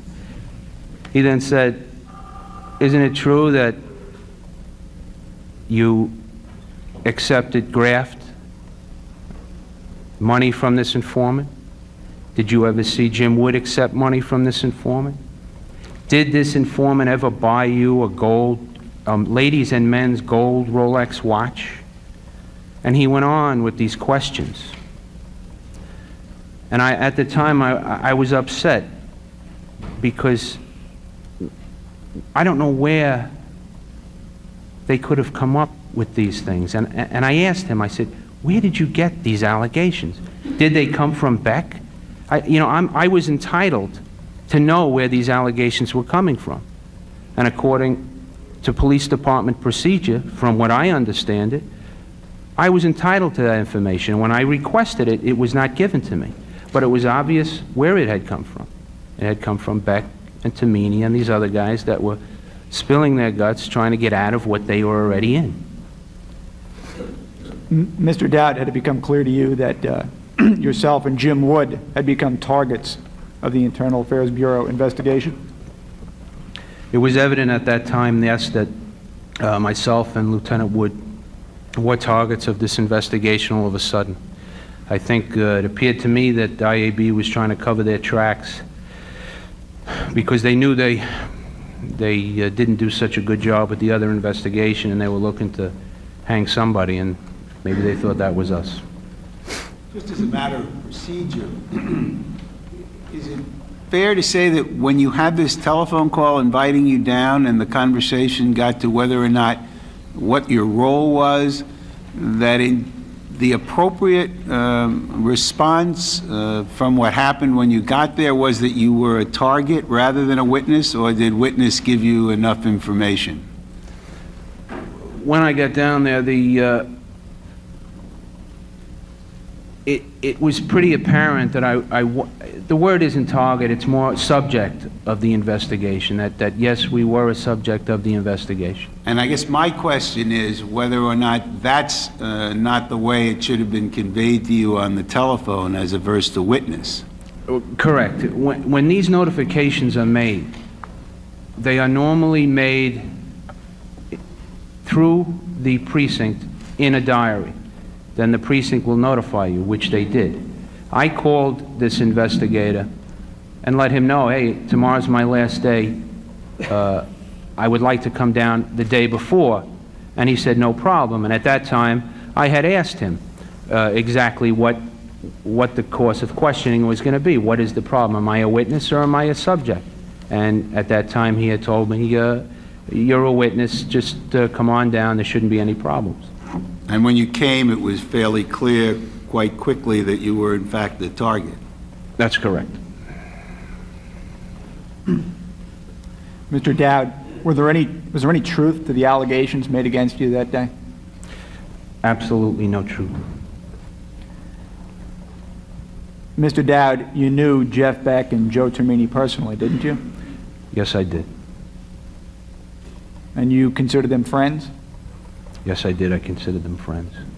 And when you found out they were selling heroin, you turned them into the New York City Police Department. Is that correct? Yes, I did. And you offered your assistance to the police department in conducting an investigation of their activities. Isn't that correct? That is correct. After all of this, what did the police department do to you, Mr. Dowd? They turned on me.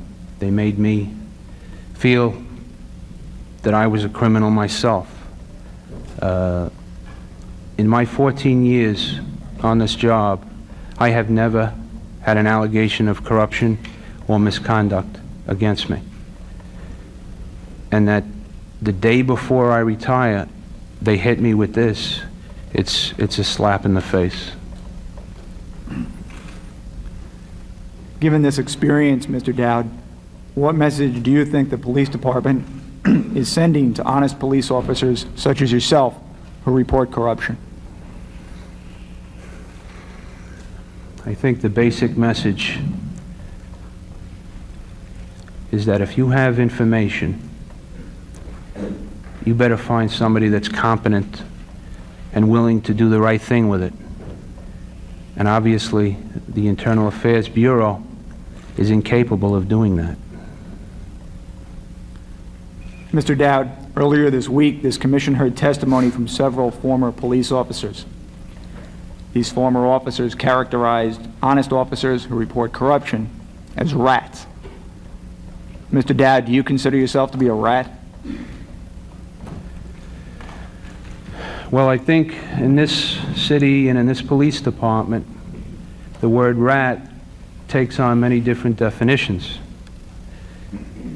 If I happen to fit into Michael Dowd's definition of the word rat, then I take that as a compliment, and I'll accept that label and I'll wear it as a badge of honor. There are a couple of other things that have disturbed me more than being called a rat by Michael Dowd.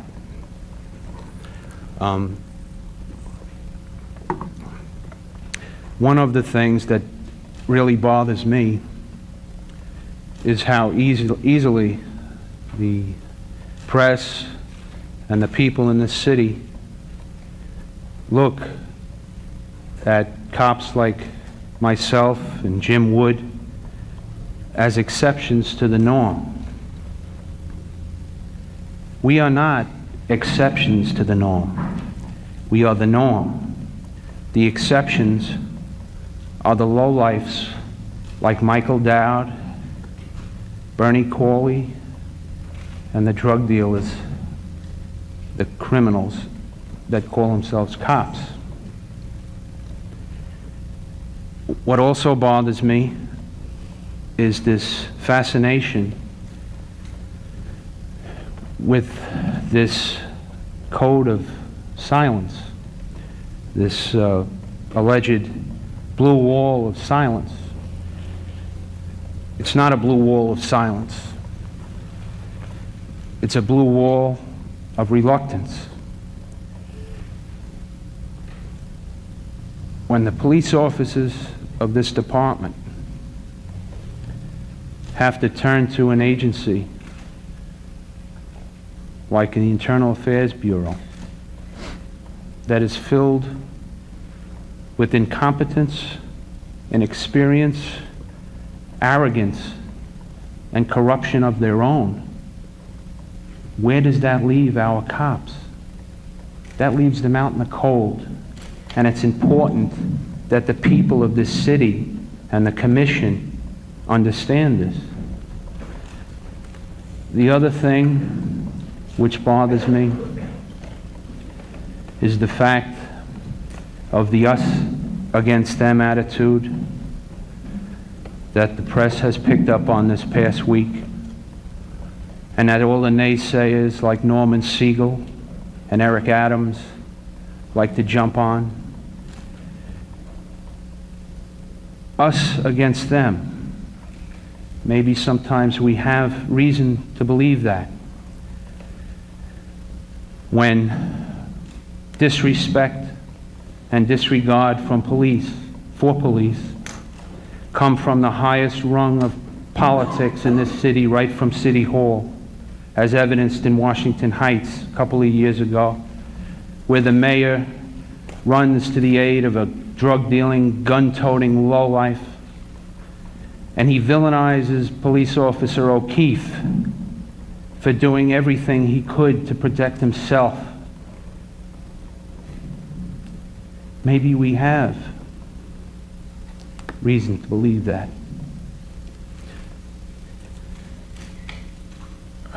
One other thing.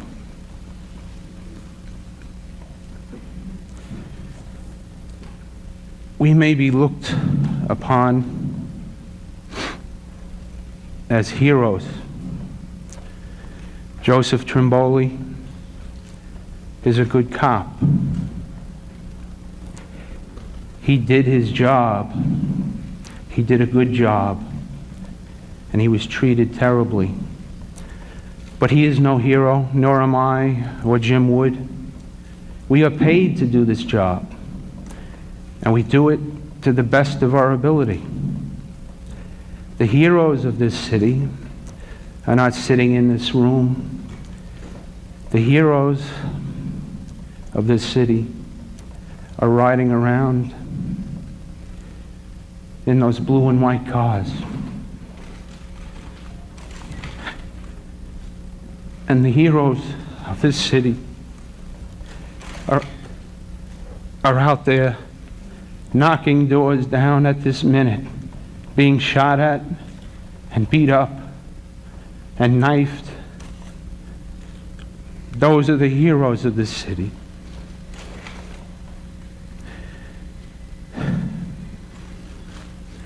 And until we come to recognize this fact,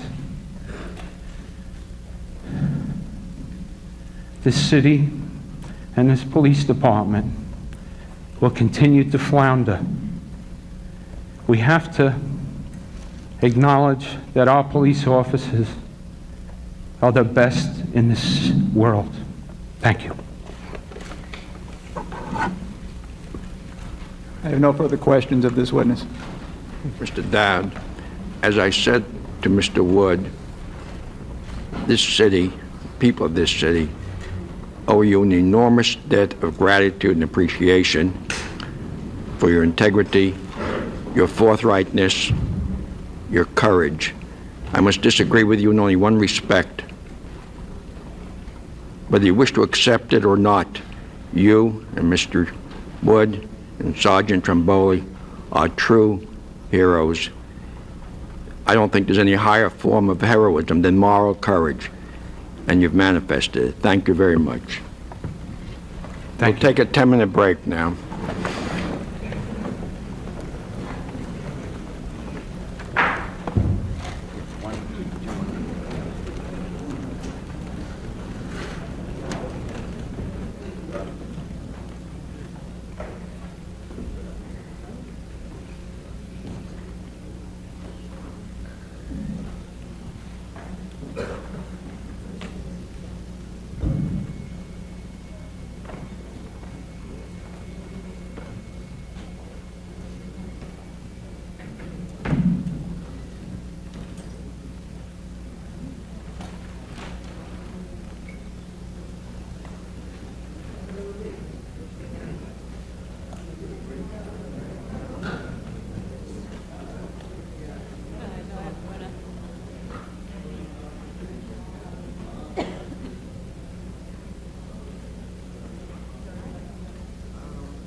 You got that right.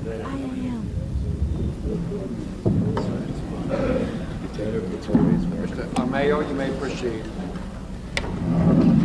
Your Honor, I ask the Commission to call the next witness, Lieutenant Robert McKenna. Lieutenant McKenna, please rise, raise your right hand. Do you solemnly swear that the testimony you're about to give will be the truth, the whole truth, and nothing but the truth, so help you God? Thank you. Please be seated. Your Honor, the questioning will be conducted by Leslie Kornfeld. Ms. Kornfeld, proceed, please.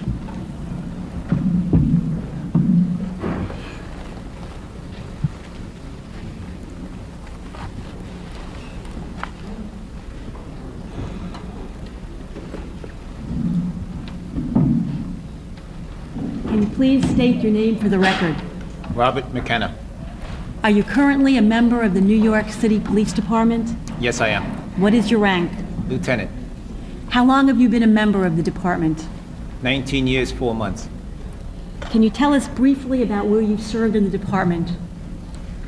After the academy, I had commands in Manhattan South, in the 6th, the 9th, the 10th, the 13th precincts.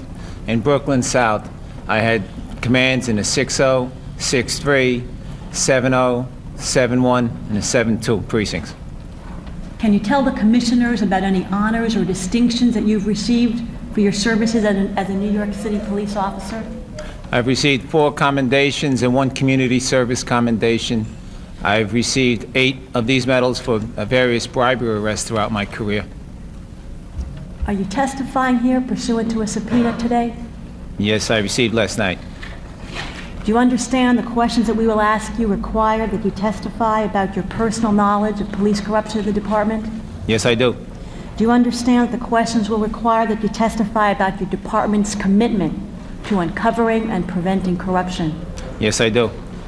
Will that be difficult for you, Lieutenant? Yes, it will be difficult, but I'm proud. I'm really proud to be here. Proud to represent the many thousands of good cops that are out there. The cops that have been beaten by the press and everything else the last few days. Are you ready to proceed? Yes. Based on your personal knowledge and experiences, how serious a problem is police corruption in the department today? It's bordering a crisis situation. It's a really potentially dangerous problem that we have now. Have you been following the testimony these past few days at these hearings? Yes, I have. Does the testimony accord with your understanding of the nature and the extent of corruption today? Yes, it has. Could you describe to the commissioners your understanding of the nature of corruption today? The large amount of drug use, the monies that go along with drug use, the weapons that are associated with drug use are really, really extensive in certain precincts. And what do you base that on, Lieutenant? My knowledge, I've supervised anywhere between 6,000 to 8,000 police officers throughout my career.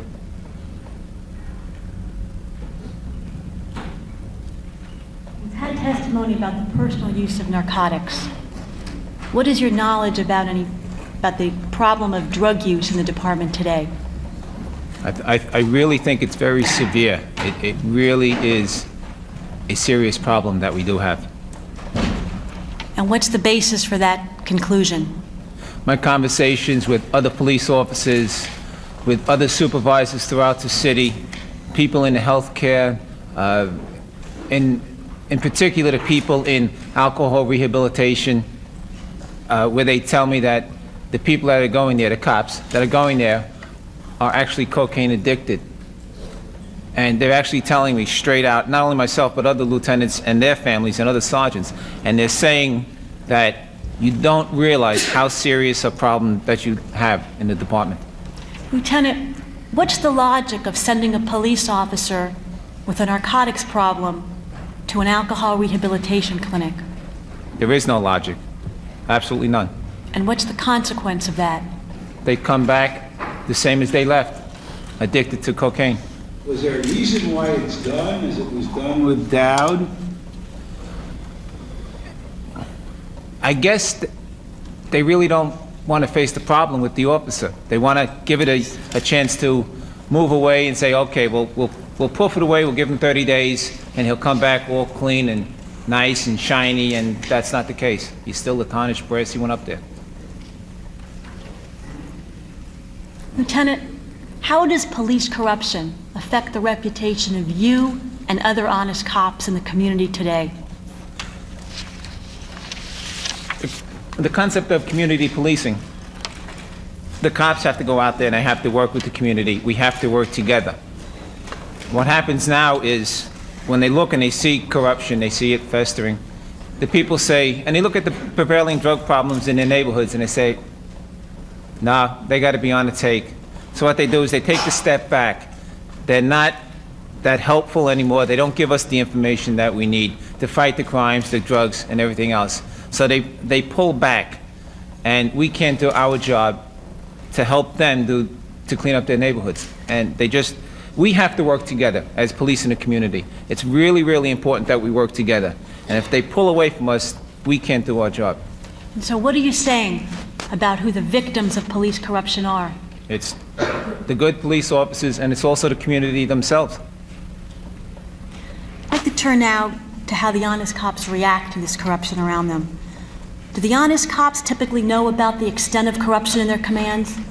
Yes. And do they typically turn in or report the corruption around them? No. And why is that? It's a subconscious fear. It's also a fear of the drug dealers themselves, the bad cops, because the bad cops do have access to the home addresses. They've seen the wives and kids of the cops. The cops fear that the kids, something can happen to the kids. But it's also the subconscious reaction. Cops come on the job, they come on with this ideal attitude that other cops can't do anything wrong, that they're good. Everyone wants to go out and fight crime. And when they see the guys in blue that are bad, they look at themselves and they say, maybe I can go bad too, and I don't want that to happen. So if I block it off, if I turn it away, maybe it won't happen to me. But you're saying that they're aware of the corruption around them. Yes. Do the honest cops feel threatened by the corruption around them? Yes. And you said before that it hampers their ability to carry out their jobs? It does, yes. And despite that, even the honest cops, you're saying, remain silent? Yes, at times, yes. How far does the silence extend? How do even the honest cops react when they're questioned, for example, by IAD or by law enforcement authorities? They find the easiest answer. Sometimes it could be, I didn't see it, because we can't tell what a person sees. I didn't hear it. They can say that they were there, but they didn't see what happened. And it's just an easy out to protect their, quote, self. Do they ever go so far to commit perjury to cover for corruption around them? I know it's a difficult question. Yeah, I believe they could have, yes. Do you have any personal experience or knowledge of even honest cops committing perjury to cover for corruption around them? A few times, yes. What is the consequence of breaking this silence? The cops are ostracized at times. They're held away, they're pushed away off to the side. They're kept away from the rest of the group. I could almost say it'd be like the effects of having a divorce. You know, you're separated from your family. You're alone over here. Your family, the cops are over there. You have to understand, cops are social human beings. They have to belong. They want to belong with the group. They go out together. They eat together. They go out to families, parties. And now he's ostracized. Now he's taken away and he has to be by himself. You know, and it's really scared, because what that leads to is you got the bad cops sitting in the wings just waiting for him to come over and be accepted. And he just slowly, slowly drifts away right over into their arms. We've heard testimony over the past few days that corrupt cops believe they were able to get away with the career of corruption on the job because even the honest cops were silent. Do you agree with that? I believe it a lot, that they feel that they got away. And what they do is they work on the cops' inner feelings.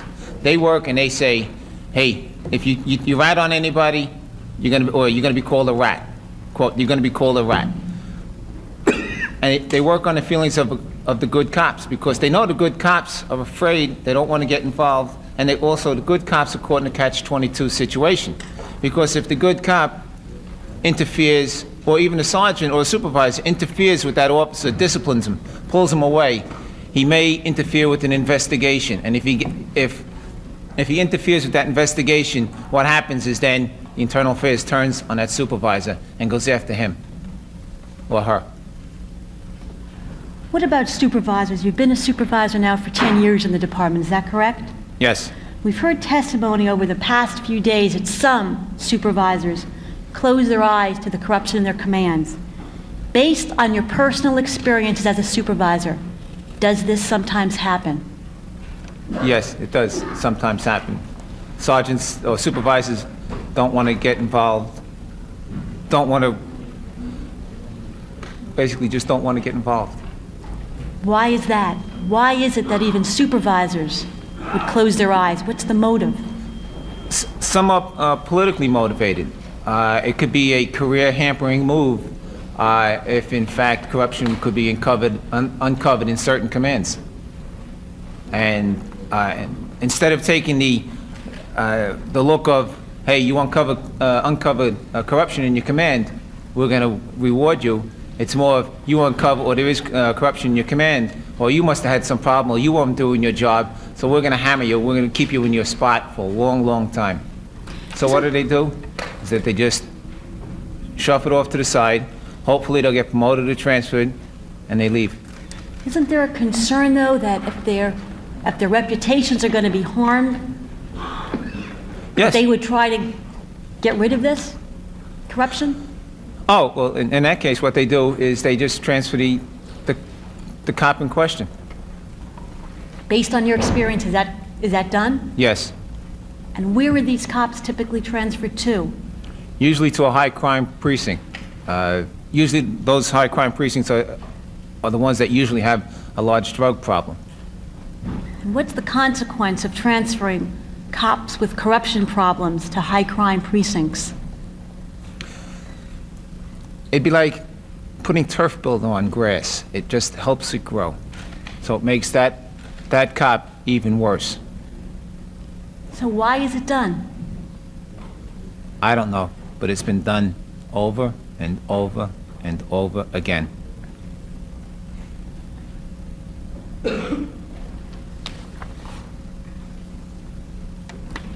I'd like to step back a moment to when you were first appointed to the New York City Police Department in 1974.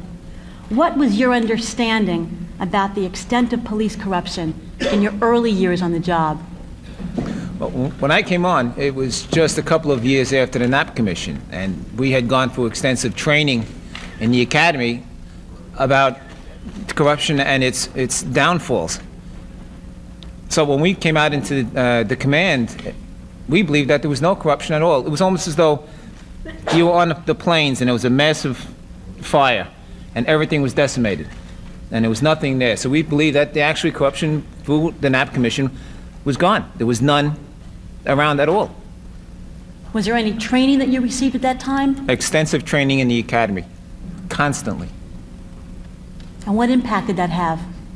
Oh, it was a strong impact. Everyone out with the feeling that, hey, you know, we're going to go out there, we're going to do a good job, there's no corruption, it's great, the field is open for us, we can go out there so we can do a good job. How much contact do you have with rookie cops today? I'm there as the Special Operations Lieutenant. I oversee their unit. And does the same attitude that you just expressed after the Knapp Commission exist among rookie cops and young cops today? No. And what do you base that on? My knowledge of their training and their experiences, I ride with them. I get their feeling of what's going on. The other day, actually it was, 2 months ago, I was riding around the precinct with some guys in the car, and that was right after the newspapers came up with the different stories on corruption. And I just wanted to get the cops' perspective of what was going on, what their feelings of the depth of corruption was on the streets. And then I started realizing that there was various stages of denial in them. So then I gave them a story of how corruption impacted on me, and then when I saw them, they were sitting in the car, not sort of like daydreaming, but they were actually thinking about what I said, and I really thought that was good. It was really good. So obviously, they're not getting the full force that I got when I was in the academy. What impact do you think that these hearings will have on those police officers? Well, I'm really hopeful that they can see what's going on, see what we saw as rookies. We saw the cops getting taken away in handcuffs. We saw the cops testifying that they're going to do X amount of years. Because there was 20 years where that really wasn't displayed and shown. It wasn't taken serious. Now with these hearings, hopefully they'll take it serious. You know, not have that denial and say, hey, we could get locked up if we do this. I want to go back again to your early days on the job. Did you hear about corruption at all in those days? No, not at all. As rookie cops, they never even let us around. My foot post was so far out in the far reaches of the command, I had to take 2 buses to get there. Basically, I had to do a commute to my own foot post. And why were you sent to the far reaches of the command? Well, I thought that's where they wanted me to stay. I thought that was the important area for me to be. And now what do you think, looking back? Nah, they wanted me as far away from them as possible. Why? It's obvious. They were doing something that they didn't want me to see. But at the time, you didn't know that. No, we believed that it was gone. We believed that everything was gone. That everything was absolutely gone. And You mentioned before a sense of denial. Was that sense of denial the reason that you didn't see the corruption even then? yeah, well, part of it is you come out of the academy, say, hey, it's gone. There's nothing there. It's great. The cops are back to being good cops. They're out there. And then as a rookie cop, especially as a rookie cop, because you have all these beliefs. And all of a sudden now you look at it and you say, Now, thinking back, you say, maybe, you're looking at it and you're saying, maybe I did sort of deny anything by saying, you know, if I believed it then maybe I could become corrupt. And I didn't want to do it. It's just a form of denial that we have. And the denial you're saying is based upon a fear that if he or she could do it, then maybe I'll be there one day? Yes. Obviously, your perceptions of a corruption-free department didn't last long, based upon your earlier testimony.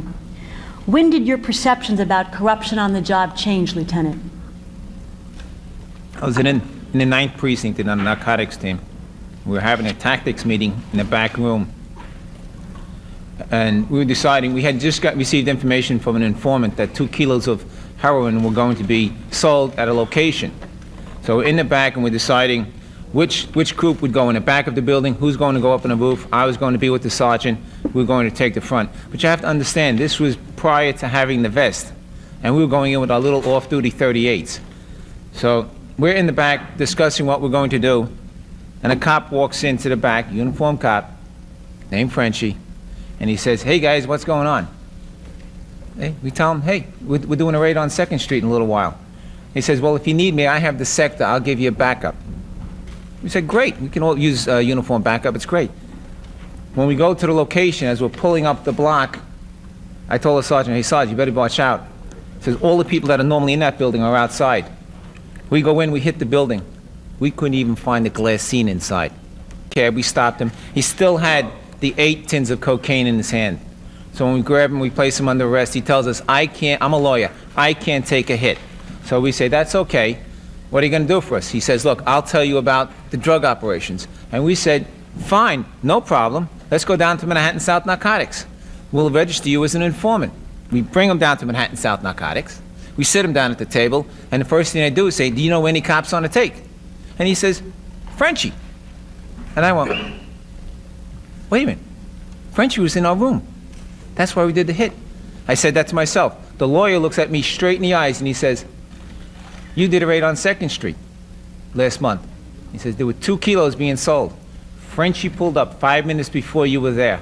He was paid $5,000 by the drug dealers for the information. So I asked him, how did you know? He says, I was standing right next to Frenchie when he got the money. How did you react to it? Approximately when those incidents occur. That was back in 1980. How did you react to that situation? I wanted to rip his face off. And what happened to Frenchie? Was he promptly removed from the department? No. Nothing. He was back out on patrol, riding around in a sector car. Even though we made the notifications to Internal Affairs, nothing happened. What was he doing when he went back? Well, we had set up another operation in another area of the precinct, and I'm up in an observation post watching the dealer on the street, and we had already picked up one buyer, and we were waiting for a second buyer to solidify the case. Up comes Frenchie in his radio car, gets out, grabs the guy, brings him into the building, comes back out about 5 minutes later, and takes off. So we go down, arrest the dealer, and as we're grabbing all of his stash, we say, come on, where's your money? Come on, we know where your money is. He said, no, Frenchie took it. So I told my boss said he's going to notify ID. Was Frenchie living the lifestyle of a typical New York City cop? No. He had a huge house, nice car, the best of clothes. He'd walk in the station house, I'd be in jeans and sneakers, and I'd look at him and say, what's wrong with this picture? We make the same salary. Was it clear to you and the other police officers what he was doing each day on the job? Yes. The commission has looked into this incident, Lieutenant, and we've learned that despite how notorious Frenchie was, there were a total of 2 corruption complaints that were ever filed against him with the Internal Affairs Division. Why would that be? I don't know. We told the boss, and the boss was supposed to make the notifications. We did what we were supposed to do. Why would it be that the other police officers who saw Frenchie each day weren't reporting this to the Internal Affairs Division? Well, obviously, they had known about us telling Internal Affairs, and they must have looked and said, well, if Frenchie's walking out there, still out there after they make the notification to Internal Affairs, what's the use? Why bother? Why should I be labeled that label? And what's that label that you're referring to? I hate using a word that a Dowd used, but if you want to use it, it's the word rat. I just hate using that word. Why do you hate using that word? Because I prefer the word cheese eater. It's a little softer. Did you, who said before that you could have been killed because of Frenchie, continue to make reports to IAD about the acts he was carrying out in your precinct? No, I made the 2. I felt that was sufficient, and let them run with the ball if they had to. I'll leave it up to them and let them hold the ball. And why was it that even you didn't continue to make reports of corruption and the acts of this corrupt police officer to the department? You just give up. You just say, if I do it and I've done it, and they're not doing anything, then why bother? And based on your personal knowledge, is that the attitude shared by other police officers on the job today? Yes. What finally happened to this police officer, Lieutenant? Frenchie had received a radio run with another officer who had worked with me for a long time. And they had gone into a building on a dispute. They saw some of the people arguing in the hallway, and one of them ran into an apartment. Frenchie kicked in the door to the apartment, and the other officer with Frenchie observed a quantity of drugs and money on a table. Frenchie told the other officer to go to the roof to see if anybody was up on the roof. When the officer came back down the stairs, there was no money, just the drugs.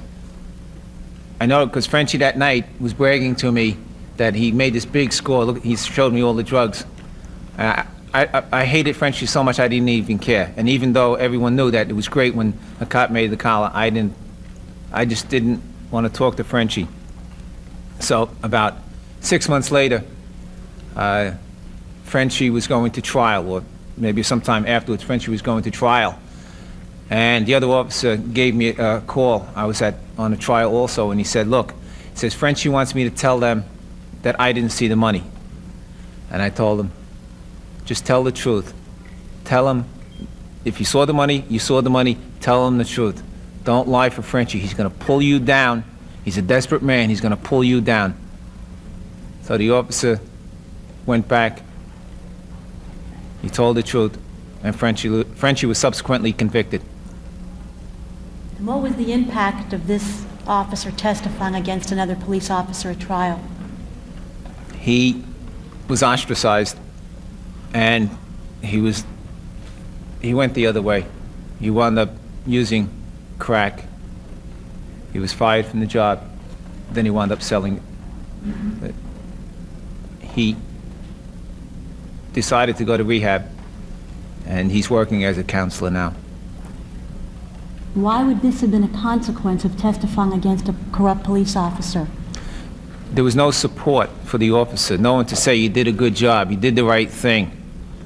But in fact, the other officers, the corrupt officers, were just, as I said before, were waiting in the wings. And this officer, being ostracized, had nowhere to go, being that he is a social being, and he went off to the wrong group. Was there a union delegate in your precinct at this time? Yes.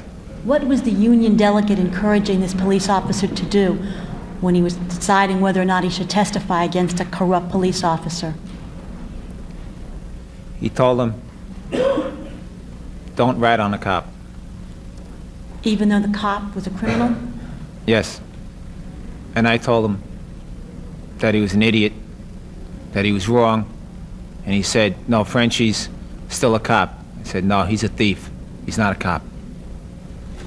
Lieutenant, this incident occurred almost 10 years ago. Do you think that these same attitudes about corruption exist today? In places, yes. Yes. Was Frenchie associated with any other 9th Precinct officer that we've heard testimony about at these hearings? Yes, he was associated with Al Brown. How was he associated with Alan Brown? They were partners. You aware of whether Police Officer Brown was ever arrested? Yes, he was. At around the time of his arrest, do you know whether there were other police officers in the 9th Precinct who were associated with Alan Brown? Yes. Do you know whether the group of officers was also engaging in corrupt activities? Yes. How do you know that? I was there. I was working while Al Brown was in the command. He used to come into the station house, and he'd have this almost air of arrogance about him. He just walked around as though he couldn't be touched. Did you come to any conclusions about why that other group of cops were never apprehended?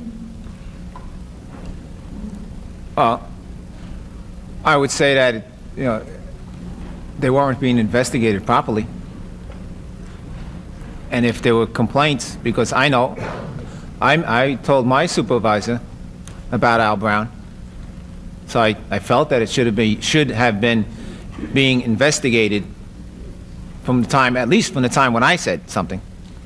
Did you come to any conclusions about why those police officers, the group of police officers, were not apprehended?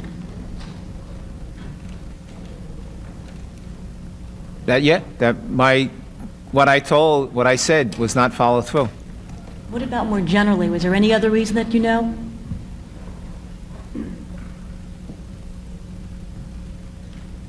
No. Just that, you know, if they were doing an investigation or they weren't doing an investigation, you know.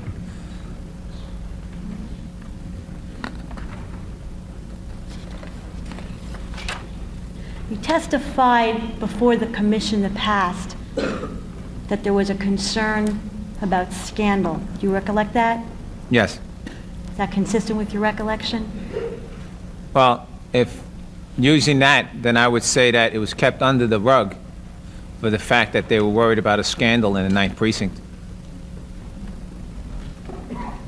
I'd like to now turn to your experience as a supervisor in the New York City Police Department.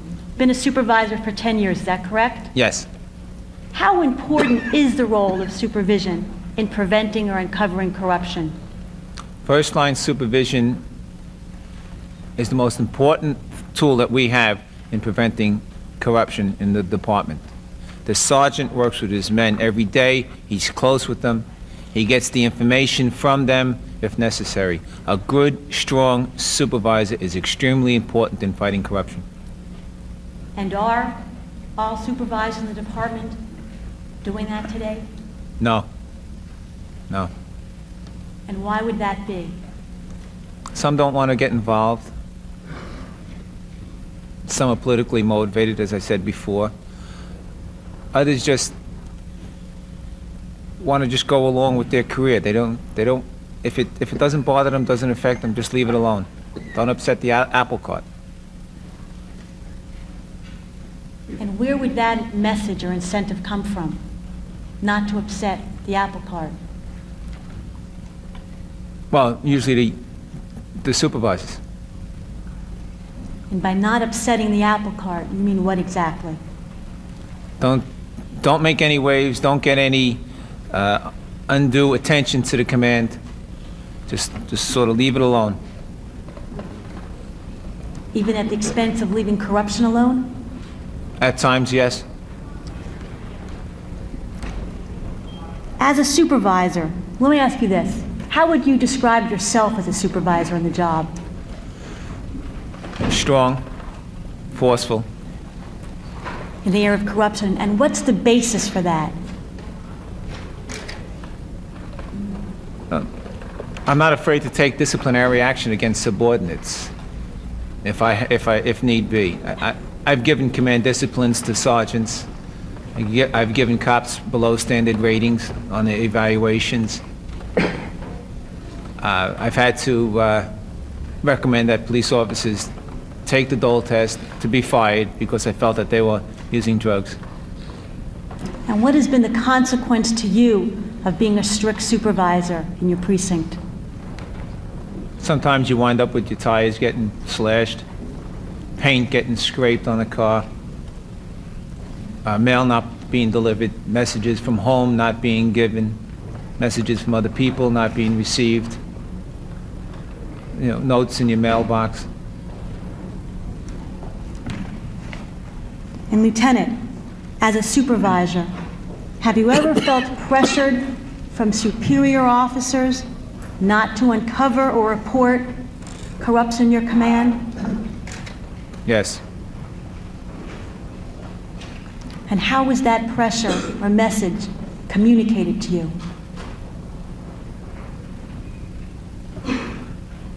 Threats of transfer, threats of disciplinary action, changes in tours so that you'd have to work the undesirable tours, minor subtle things that let you know that they don't like what you're doing. And what's the consequence of that in the department today? Well, it enables the cop, when he's out there, to look at a supervisor whom he's supposed to look for help and not be able to get the help that he wants. And that the doors are going to be closing to the cops if they're looking for help. Lieutenant, during your 10 years as a supervisor on the job, has IAD ever come to you as a supervisor and asked about information on police corruption? No. As a supervisor on the job, has IAD made any effort to encourage you to contact them with information that you might have about corruption? No. So what are you saying then? Has there been any meaningful effort by the department to counteract the pressure on police officers and supervisors to remain silent? None. Absolutely none. Lieutenant, how much contact have you had with the Internal Affairs Division over the years? I've had a few contacts. I had one where my partner and I were on patrol. We stopped the car. Well, actually, we just went up behind the car because he was illegally parked. And he had a box full of jewelry inside. And he had a jeweler's eyepiece, and he was thumbing through the jewelry. So I asked him whose it was. He said it was his friend's. I said, okay. I waited for his friend to come. His friend said someone gave it to him. So we went back to the precinct to check out the information. And it wound up that jewelry was taken in a burglary from New Jersey 3 hours prior. So during the investigation with the car, I found out that the car was stolen. And that when the car was stolen, the owner reported that, someone reported that the car was recovered. The owner comes back a few days later and says, no, in fact, my car was not recovered. During that time period, when the woman comes back and says, my car wasn't recovered, about 3 weeks later, the alarm is finally put on the car. In that time, the car is then registered out in New Jersey. We felt there might be some collusion with that dealings with the car. Also, I call them defense. Defense told us, he says, cops in my precinct use my car to go skiing. We again felt that there should be an investigation by Internal Affairs. So I called up Internal Affairs and I gave them all the information that I possibly had. And about 6 months later, we're going to trial. The district attorney asked me to call up the IAD investigator and to find out the status of the case. I call up the investigator. The investigator says to me, well, you didn't seem too enthused, so we didn't do anything with the case. And I said, excuse me. I said, I just risked everything I had to give you the information, to be called a rat out there, and you're telling me because I wasn't enthused that you're not going to investigate it? I just slammed the phone down. I was just totally annoyed.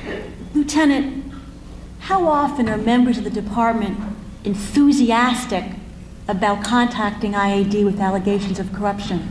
Never. It's a hard thing to do. And if enthusiasm were a criteria for investigating allegations of corruption, how many allegations of corruption would be investigated? Absolutely none. What message did that send to you and other police officers on the job? Either you must have to be the most persistent son of a gun, or you're not going to get anything done. And what was your conclusion after that and other episodes that you referred to about the department's commitment to preventing and uncovering the full extent of corruption? I don't think it's absolute. I don't think it's complete. I think there are a lot of holes in that commitment. And why is that? Because of the fact that there's not that much training as I received as a rookie. My experiences with the internal affairs, the lack of an investigation, the lack of investigating a Frenchie situation. You combine everything together and you're coming up with a piece of Swiss cheese. Is there any recommendation you can make to the commission about how the situation could be improved in the future? How the commitment could be even stronger? I honestly think that you need a non-political oversight committee just to give internal affairs the nudge that they need to make sure that they're doing what they have to do. And to be innovative, I think you should put a cop on the committee. At least someone on the committee would know what the hell's going on out there. Lieutenant, one final question at this point. What does it mean to honest cops like you when your department is less than fully committed to uncovering the full extent of corruption? It makes it very difficult for us to do our job. We have to work with the community, but the community looks around, they see the persistent drug problems. They say, it has to be that the cops are corrupt. Good cops make fantastic collars. They go down to court, they tell the ADA the story, and the ADA wants corroborating evidence by a civilian witness. And the cop's saying, you don't believe me? I'm a uniformed cop. I need a witness? Then you have judges who don't look at us with diminished respect. Juries, we can't get a conviction with juries based on a police officer's statement. But you know what hurts the cop? It hurts the cop personally. It hurts the cop when he goes to a party, a family function, and he's talking about, the good arrest he made, the amount of drugs that he's taken off the street. And invariably someone behind his back says, yeah, come on, tell us, how much was really there? No, you can be honest with us. And the cop cringes, and his stomach tightens. Or you get the cop who decides he wants to buy a new car for his wife because pick up the kids from school because the other one's falling apart. And he works a little overtime to get the down payment, and that the payments are going to be a little tight, but they do it. And he drives down a car, and he's driving down the street because he's real happy that he's got his new car. Jealous neighbor yells across the street, yeah, and how many payoffs did it take to get that one? And his stomach tightens, and it really, really hurts. But you know what really hurts? It's when he goes to pick up his kids from school. Because parents talk, kids listen, they're at school, they talk among themselves.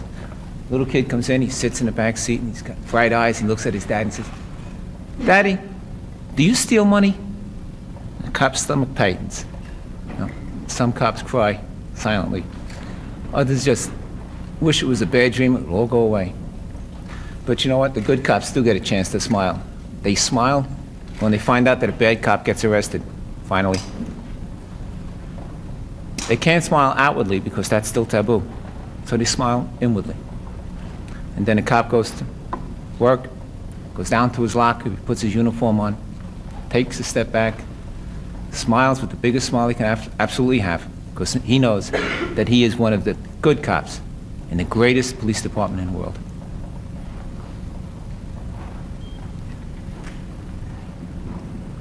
Lieutenant, I have no further questions at this point.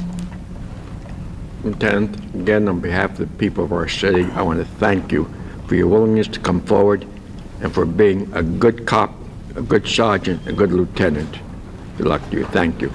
Thank you, sir, but I would appreciate it if the people would thank the cops out on patrol. They're taking the full brunt of this, sir. I think the people should show them, to reassure them, to give them the support, and give them the thank yous when they're out there. Because without that, they're going to be separated. They need the people to support them and let them know. Go thank the cop when he does something. Thank you. Thank you. Thank you. We will now recess these hearings until 9:30 Monday morning.